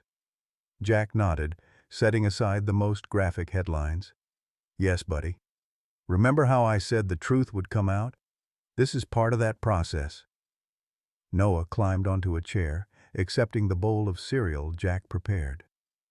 "Will it help us get Caleb back?" "It's already helping," Jack assured him, though uncertainty gnawed at his confidence. International custody disputes moved at a glacial pace, even with criminal investigations underway. "In fact, we might have a surprise today." Noah looked up sharply, hope flickering across his features. "Is Caleb coming home?" "Not yet," Jack said gently, "but Dr. Voss, the doctor I told you about who's helping Caleb, she's going to try to set up a video call so you can see each other." The spoon froze halfway to Noah's mouth. "Really? Today?" "She's going to try. It might take some time to arrange, but—" Jack's phone rang, interrupting his explanation. The screen showed Catherine Pearson calling. "Turn on the news," she said without preamble. "Green is giving a press conference. Right now." Jack grabbed the remote, switching on the small television in the corner of the kitchen. Senator Thomas Green stood behind a podium on the Capitol steps, his expression grave but composed, his wife standing supportively at his side. Behind them, partially visible, was a young woman in a wheelchair, their daughter-in-law, Elise.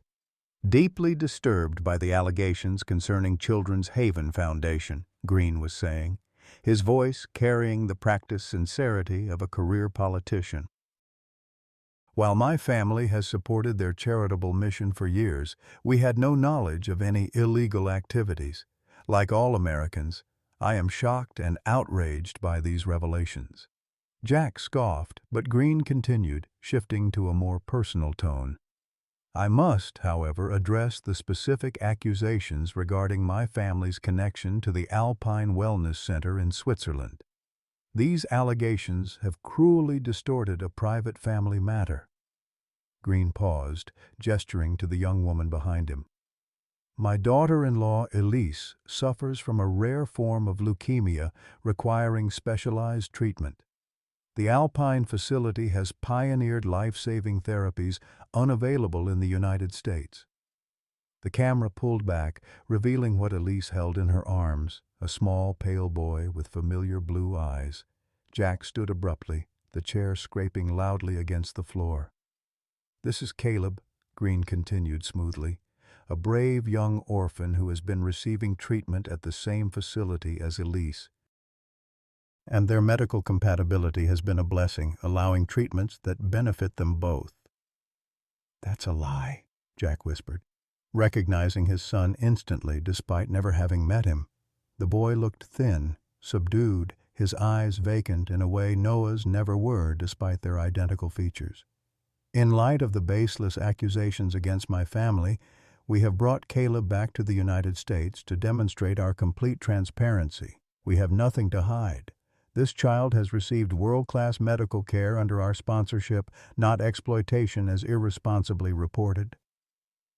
Noah had turned toward the television, his cereal forgotten. "That's Caleb," he said with absolute certainty. but he looked sick. On screen, Green was wrapping up with practiced indignation. "We will cooperate fully with any investigation, confident that our family's humanitarian efforts will be vindicated. In the meantime, we ask for privacy as Elise continues her treatment and as we ensure Caleb receives the ongoing care he needs." Jack was already dialing Catherine back. "He's trying to control the narrative," he said when she answered, painting himself as the humanitarian, making it look like they were helping Caleb, not using him. "It's worse than that," Catherine replied grimly. "By bringing Caleb back to U.S. soil and presenting this narrative first, he's muddied the legal waters considerably. Now it's not an international trafficking case, it's a domestic custody dispute with medical complexities. But the evidence will still be investigated, but Green's creating reasonable doubt, Jack, and he's using his daughter-in-law's illness as a shield. Attacking him now looks like attacking a family trying to save a young woman's life." Jack's jaw tightened as he watched Green field softball questions from reporters, each answer reinforcing his carefully constructed narrative of medical necessity and humanitarian concern. "Where is Caleb now?" Jack demanded. "According to my sources, they're taking him to Georgetown University Hospital," Catherine answered, "ostensibly for evaluation, but really to reinforce the medical treatment narrative. I need to get there." "Jack, wait. There's more. Judge Harmon has scheduled an emergency hearing this afternoon, apparently in response to Green's press conference. The senator's attorneys are arguing that Caleb's return changes the circumstances of the case." Jack glanced at Noah, who was still staring at the television where his brother's image had been moments before. "I'll be there. And Catherine, find out exactly where at Georgetown they're taking Caleb." "I want to see my son." After ending the call, Jack knelt beside Noah's chair. "That was your brother on TV. The people who took him have brought him back to America." Noah's eyes were wide, processing. "Can we go get him now?" "It's complicated, buddy. These people are still pretending they have the right to keep him. But we're going to fight them." Jack squeezed the small shoulder gently. "And we're going to win." 3 hours later, Jack and Noah arrived at the courthouse for the second time in as many days.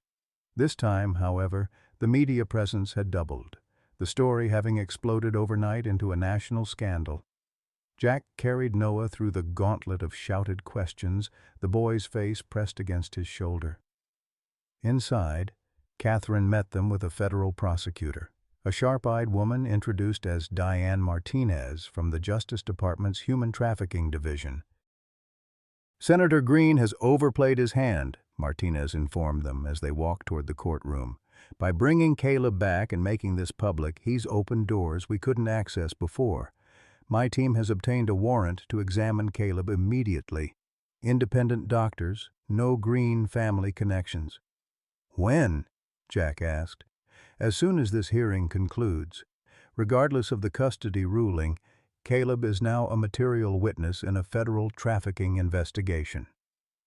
The courtroom was even more crowded than before, with network news, sketching artists positioned in the front row since cameras weren't allowed.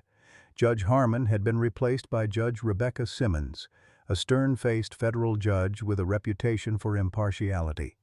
Most significantly, Senator Green himself sat at the defense table rather than his attorneys alone, a calculated move to personalize his case.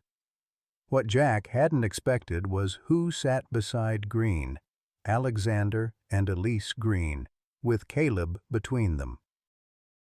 The boy looked disconcertingly like Noah, but thinner, paler, his movements lacking his twin's alertness. He wore an expensive blue sweater that emphasized his pallor, his small hand clutched in Elise Green's as if she were his lifeline.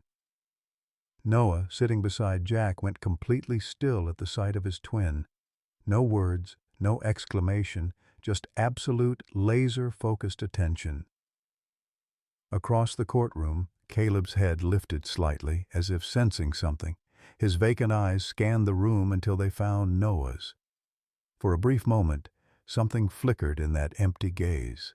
Recognition, perhaps, or memory.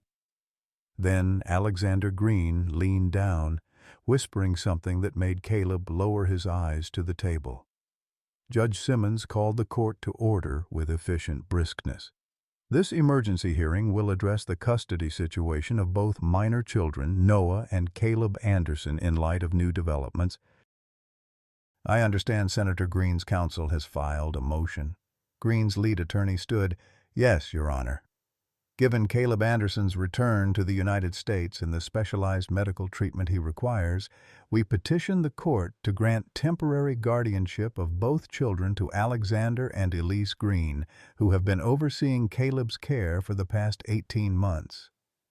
Murmurs rippled through the courtroom. Catherine was on her feet immediately. Objection, Your Honor. The Greens have no legal claim to either child. DNA testing has confirmed Jack Anderson is the biological father of both boys, and evidence suggests the Greens acquired Caleb through illegal means for medical exploitation. Senator Green's attorney countered smoothly, "The medical relationship between Caleb and Mrs. Green is therapeutic and mutually beneficial. Their rare compatibility has allowed treatments helping both patients. Separating them now could endanger both lives." Jack felt ice in his veins as the strategy became clear, using Elise's illness as emotional leverage to maintain control of Caleb. And now attempting to claim Noah as well. Judge Simmons leaned forward. "I'd like to hear from the federal prosecutor on this matter." Diane Martinez rose, her manner precise and uncompromising. "Your Honor, the Justice Department considers both children potential victims in an ongoing human trafficking investigation. Substantial evidence suggests Caleb Anderson was illegally transported across international boundaries for the purpose of non-consensual medical procedures benefiting the Green family." She held up a file. "We have obtained Caleb's complete medical records from the Alpine Wellness Center through cooperation with Swiss authorities. These records document multiple bone marrow extractions and other invasive procedures performed on a minor without proper consent, ostensibly to treat Elise Green's leukemia." Senator Green's composed facade cracked slightly as Martinez continued. "Furthermore, communication between the senator and the facility explicitly discusses preparing Noah Anderson for similar procedures once transported to Switzerland. This was not medical treatment for Caleb's benefit, Your Honor. This child was being used as a living donor." Judge Simmons's expression darkened. "Is there medical testimony to support these claims?" "Yes, Your Honor." Martinez gestured to a woman in the gallery, Dr. Kristen Voss, who had flown in overnight from Switzerland. Dr. Voss supervised Caleb's care at Alpine and has provided a complete statement detailing the true nature of these procedures. As Dr. Voss approached the witness stand, Jack noticed Caleb's reaction, a slight straightening, a flicker of recognition. The doctor had been kind to him then, a small mercy in his ordeal. Dr. Voss's testimony was clinical but devastating. She detailed how Caleb had undergone procedures far exceeding what would be considered therapeutic for any condition he might have had. Medical records had been falsified to create a fictional illness, justifying these interventions, while the harvested material went directly to Elise Green. "In my professional opinion," Dr. Voss concluded, "these procedures constituted exploitation, not treatment. Caleb received no medical benefit from these interventions. He was, in essence, being used as a living donor bank." Senator Green leaned forward, whispering urgently to his attorney, who immediately stood. "Your Honor, Mrs. Green's medical condition is legitimate and life-threatening. While there may have been procedural irregularities in Caleb's case, the fundamental reality is that this medical compatibility has kept her alive." "Surely the court must consider the humanitarian aspects." "The court must consider the law, Counselor." Judge Simmons interrupted sharply. "No matter how desperate the circumstances, we do not permit the exploitation of children for medical purposes without proper consent, particularly when obtained through potentially illegal means." She turned toward Jack. "Mr. Anderson, as the biological father, what is your position regarding Caleb's ongoing medical relationship with Mrs. Green?" Jack stood, choosing his words carefully. "Your Honor, I sympathize with Mrs. Green's condition, but my sons are not medical resources to be exploited. If there are legitimate ethical treatments involving properly obtained consent for limited, non-harmful procedures, I would consider them after Caleb has received independent medical evaluation and psychological support." It was a measured response, acknowledging the human complexity without yielding on the fundamental principle. Judge Simmons nodded slightly. "The court will take a brief recess to review the medical documentation," she announced. "When we reconvene, I would like to speak with both children in chambers, separately and privately." As the judge departed, the courtroom erupted in whispered conversations. Jack looked across at Caleb, still sitting quietly between the Greens. The boy's eyes had found Noah again, the twins' gazes locked in silent communication that transcended the courtroom's chaos.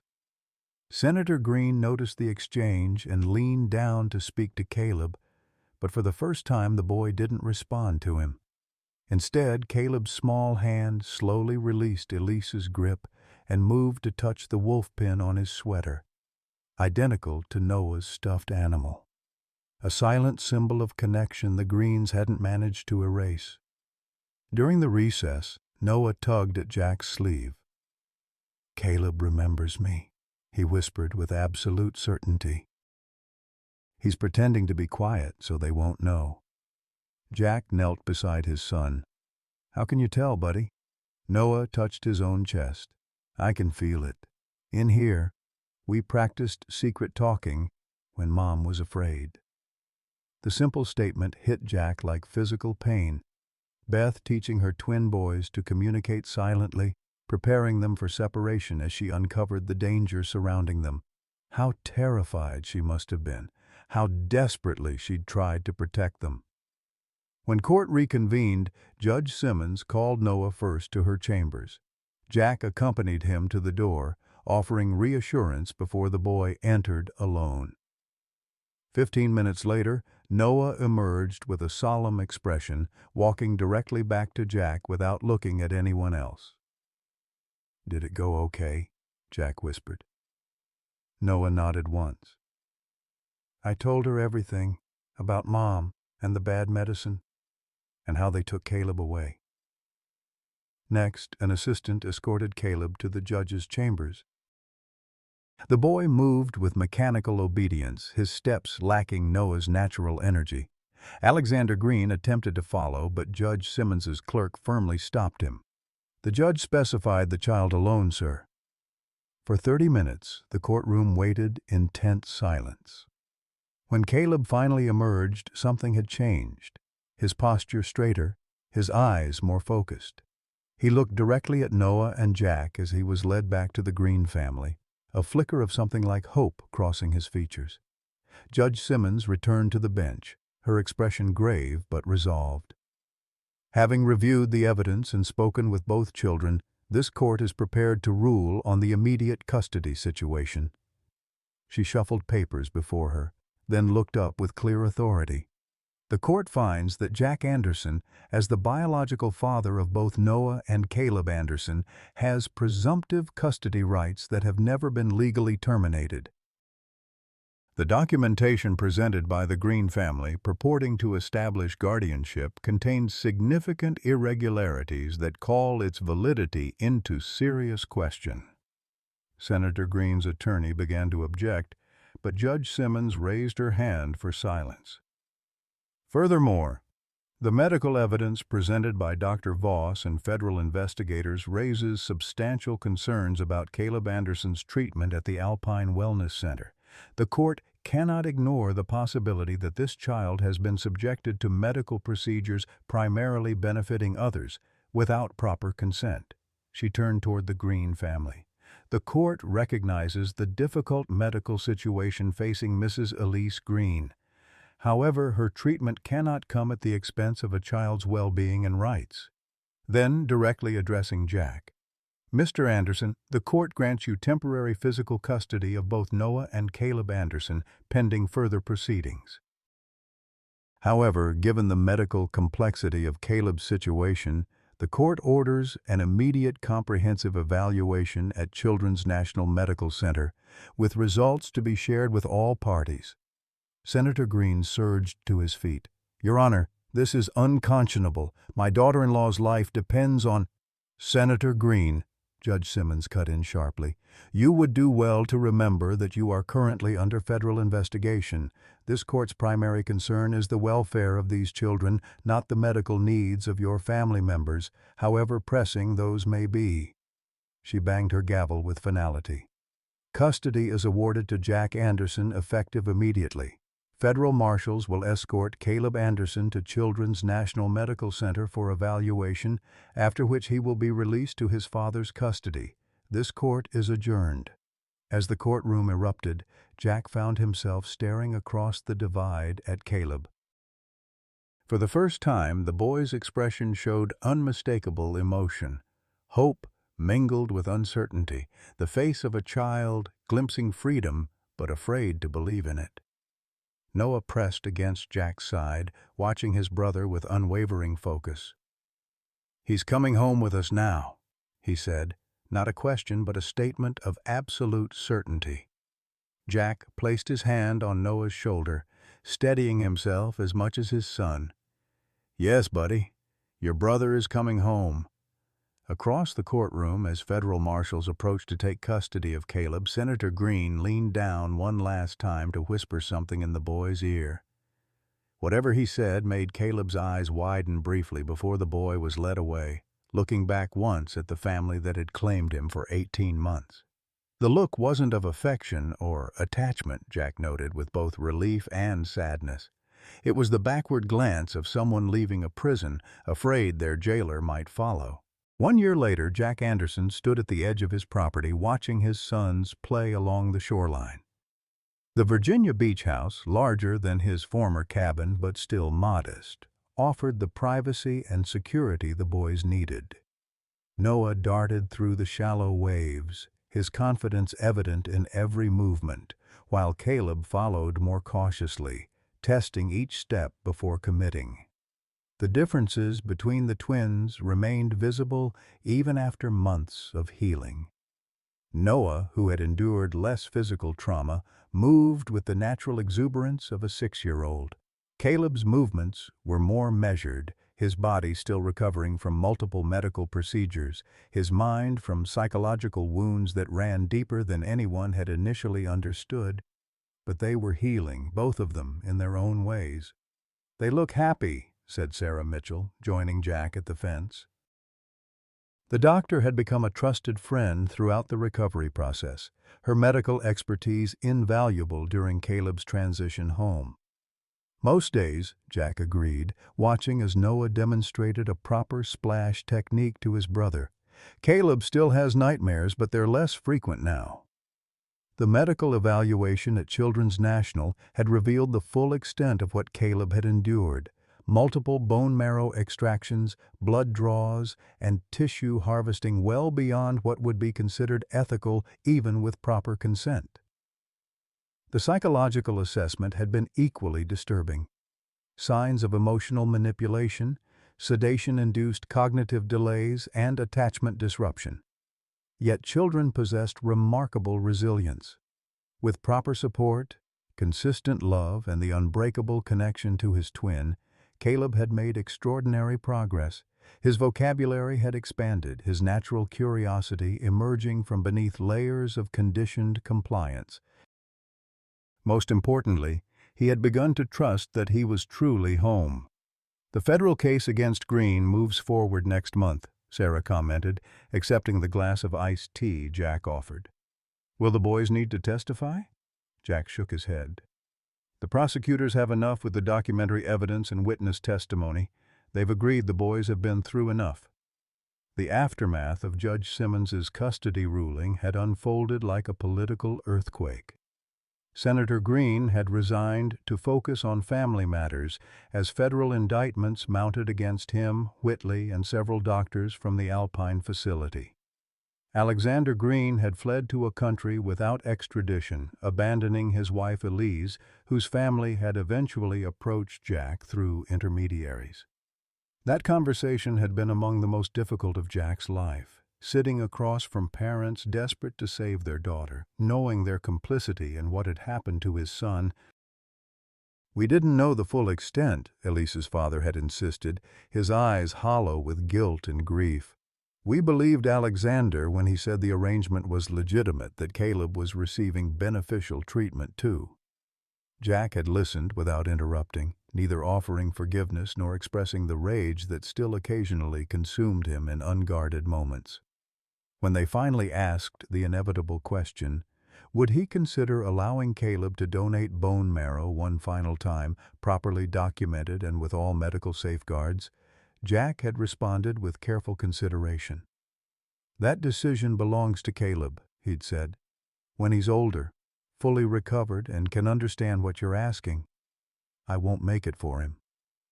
It wasn't the answer they'd wanted, but it was the only one Jack could give while protecting his son's autonomy, something that had been stolen from Caleb for too long. Down by the water, Noah had coaxed Caleb into a deeper wave, both boys laughing as the spray caught them mid-chest. Jack smiled at the sound. Caleb's laughter, once so rare, now emerging more frequently like spring flowers after a long winter. "You've done remarkable work with them," Sarah observed.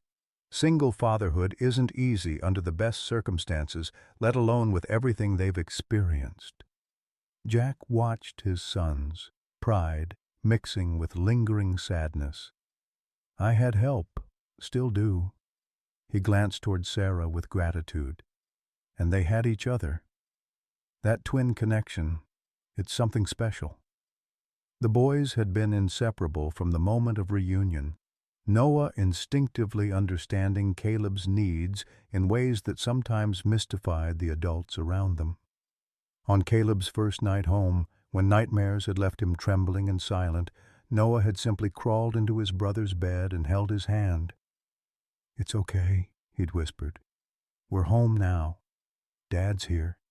Dad." The word still occasionally caught Jack by surprise, the reality of fatherhood thrust upon him without warning or preparation, yet he couldn't imagine his life any other way now. "There's something I've been meaning to ask you," Sarah said, interrupting his thoughts. "The memorial garden for Beth. Would it be all right if I brought some hydrangeas from my garden? They were her favorite when we worked together." Jack nodded, touched by the gesture. She'd like that. The memorial garden had been Noah's idea, a small, peaceful space beneath the oak tree in their backyard where the boys could talk to Mom whenever they wanted. They'd planted flowers, installed a simple bench, and hung wind chimes that sang with every coastal breeze. It wasn't a grave, Beth's remained at Arlington, but a living space that celebrated her presence in their lives rather than mourning her absence. "Dad! Dad, look!" Noah called from the shoreline, pointing excitedly. "Caleb found a starfish." Jack waved acknowledgement, watching as Caleb carefully held up his discovery, pride evident in his posture. These small victories, Caleb exploring independently, making discoveries, sharing joy, marked progress that no medical chart could adequately measure. "I should head back," Sarah said, checking her watch. "Early surgery tomorrow." After Sarah departed, Jack walked down to join his sons at the water's edge. Caleb approached shyly, holding out the starfish in his palm. "It was stranded," he explained, his voice soft but clear. "Noah said we should put it back deeper so it can live." "That's exactly right," Jack agreed, kneeling to examine the creature. "It needs the water to survive." Caleb nodded seriously. "Like me and Noah need each other." The simple observation, delivered with a child's directness, caught Jack off guard. He looked into Caleb's eyes, Beth's eyes, identical to Noah's but carrying shadows the other boys didn't. "Yes, buddy." Just like that. Together, they waded deeper into the gentle waves, releasing the starfish where the water would sustain it. As they turned back toward shore, Caleb's small hand slipped into Jack's, a gesture that had once been rare but now came naturally.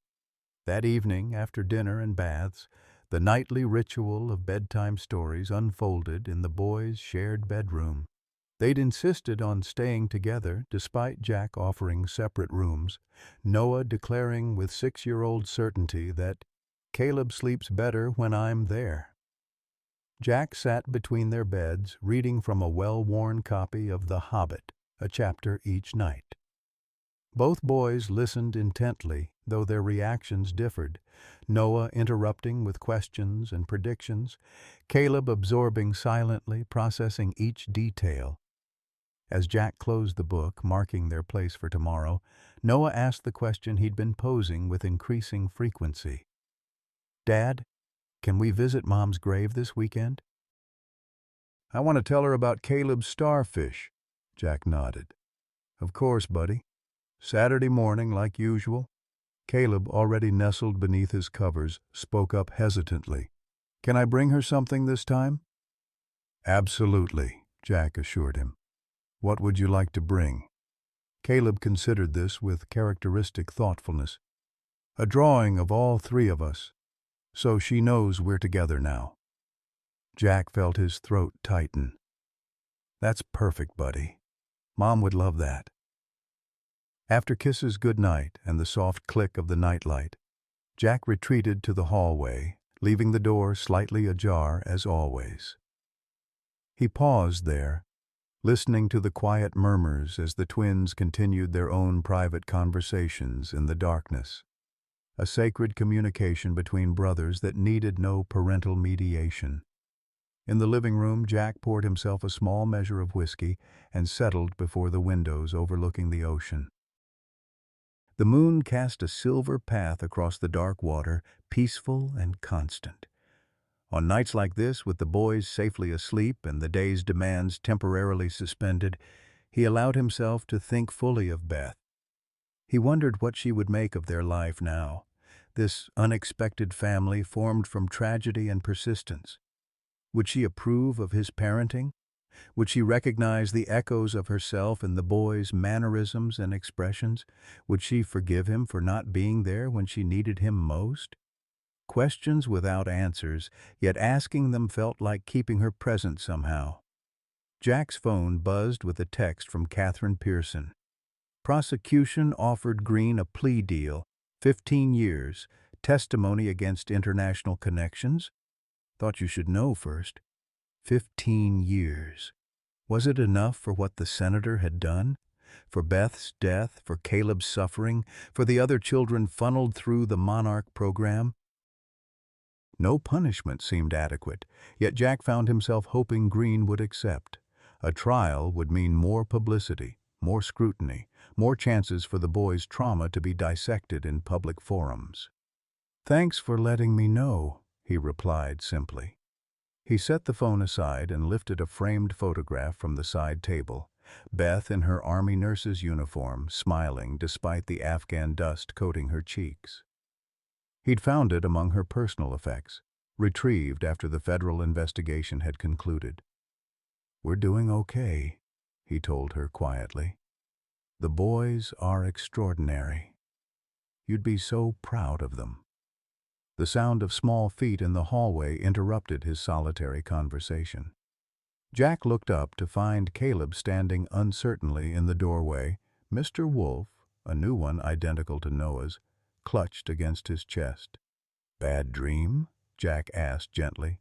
Caleb nodded, approaching slowly. Unlike Noah, who would launch himself into Jack's arms after a nightmare, Caleb still sought reassurance more cautiously, testing the waters of comfort.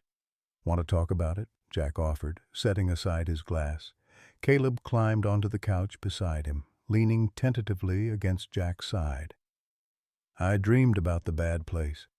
The medicine that made me sleepy. Jack put his arm around the small shoulders, feeling the slight tremors running through his son's body. That place is closed now, buddy. And that medicine is gone from your system. I know, Caleb whispered, but sometimes I still feel scared. That's completely normal, Jack assured him. Even grown-ups feel scared sometimes after difficult experiences. Caleb looked up at him, skepticism plain on his face. Even you? Even though you were a soldier? Especially me, Jack admitted, recognizing the moment called for honesty rather than projected strength. Soldiers get scared too. Being brave doesn't mean never feeling afraid. It means doing what needs to be done, even when you're afraid. Caleb considered this, fingers working the worn ear of his stuffed wolf. Like Mom did, when she tried to save us? Exactly like Mom did, Jack confirmed, his heart aching with pride for Beth's courage and grief for her loss. She was the bravest person I've ever known. They sat together in comfortable silence, the rhythmic sound of waves providing a soothing backdrop. After several minutes, Caleb spoke again. Dad, when those people asked if I would help the sick lady, the one who was with the bad people but wasn't mean to me, Jack tensed slightly. Elise Green's parents had indeed asked, though Jack had ensured that conversation happened without the boys present. He'd never mentioned it to either of them, wanting to protect them from further burden. How did you know about that, buddy? Caleb shrugged. I heard you talking to Dr. Sarah. You said it would be my choice when I'm bigger. Jack chose his words carefully. Yes, that's right. When you're older, you'll be able to decide for yourself if you want to help. But not until you're much older, and only if it's completely safe for you. I think, Caleb said slowly, working through complex thoughts, I think I might want to help people, but not because someone makes me, because I choose. Jack felt simultaneous pride and heartache at his son's capacity for compassion despite everything he'd endured.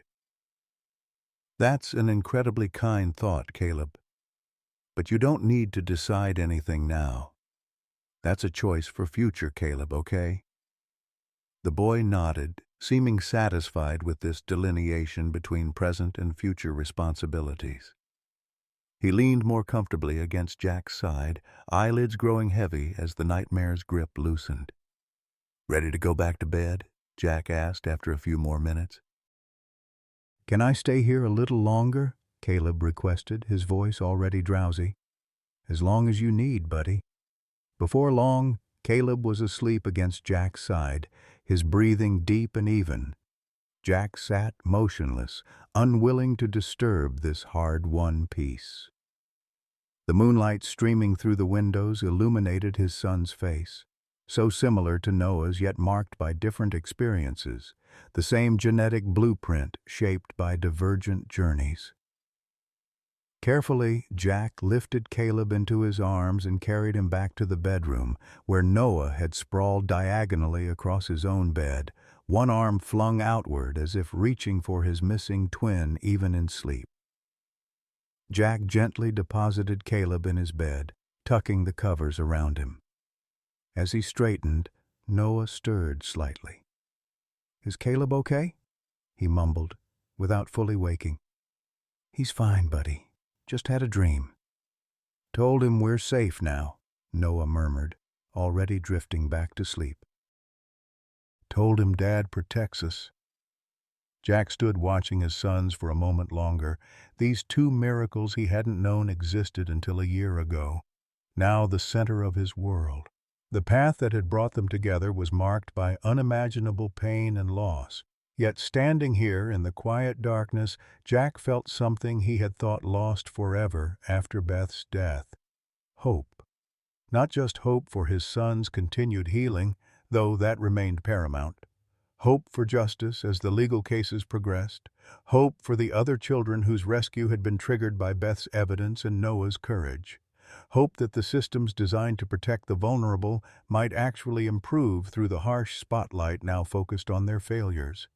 Most surprisingly, hope for himself, that he might prove worthy of Beth's faith in him, worthy of his son's trust, worthy of this second chance at family he'd never expected to receive.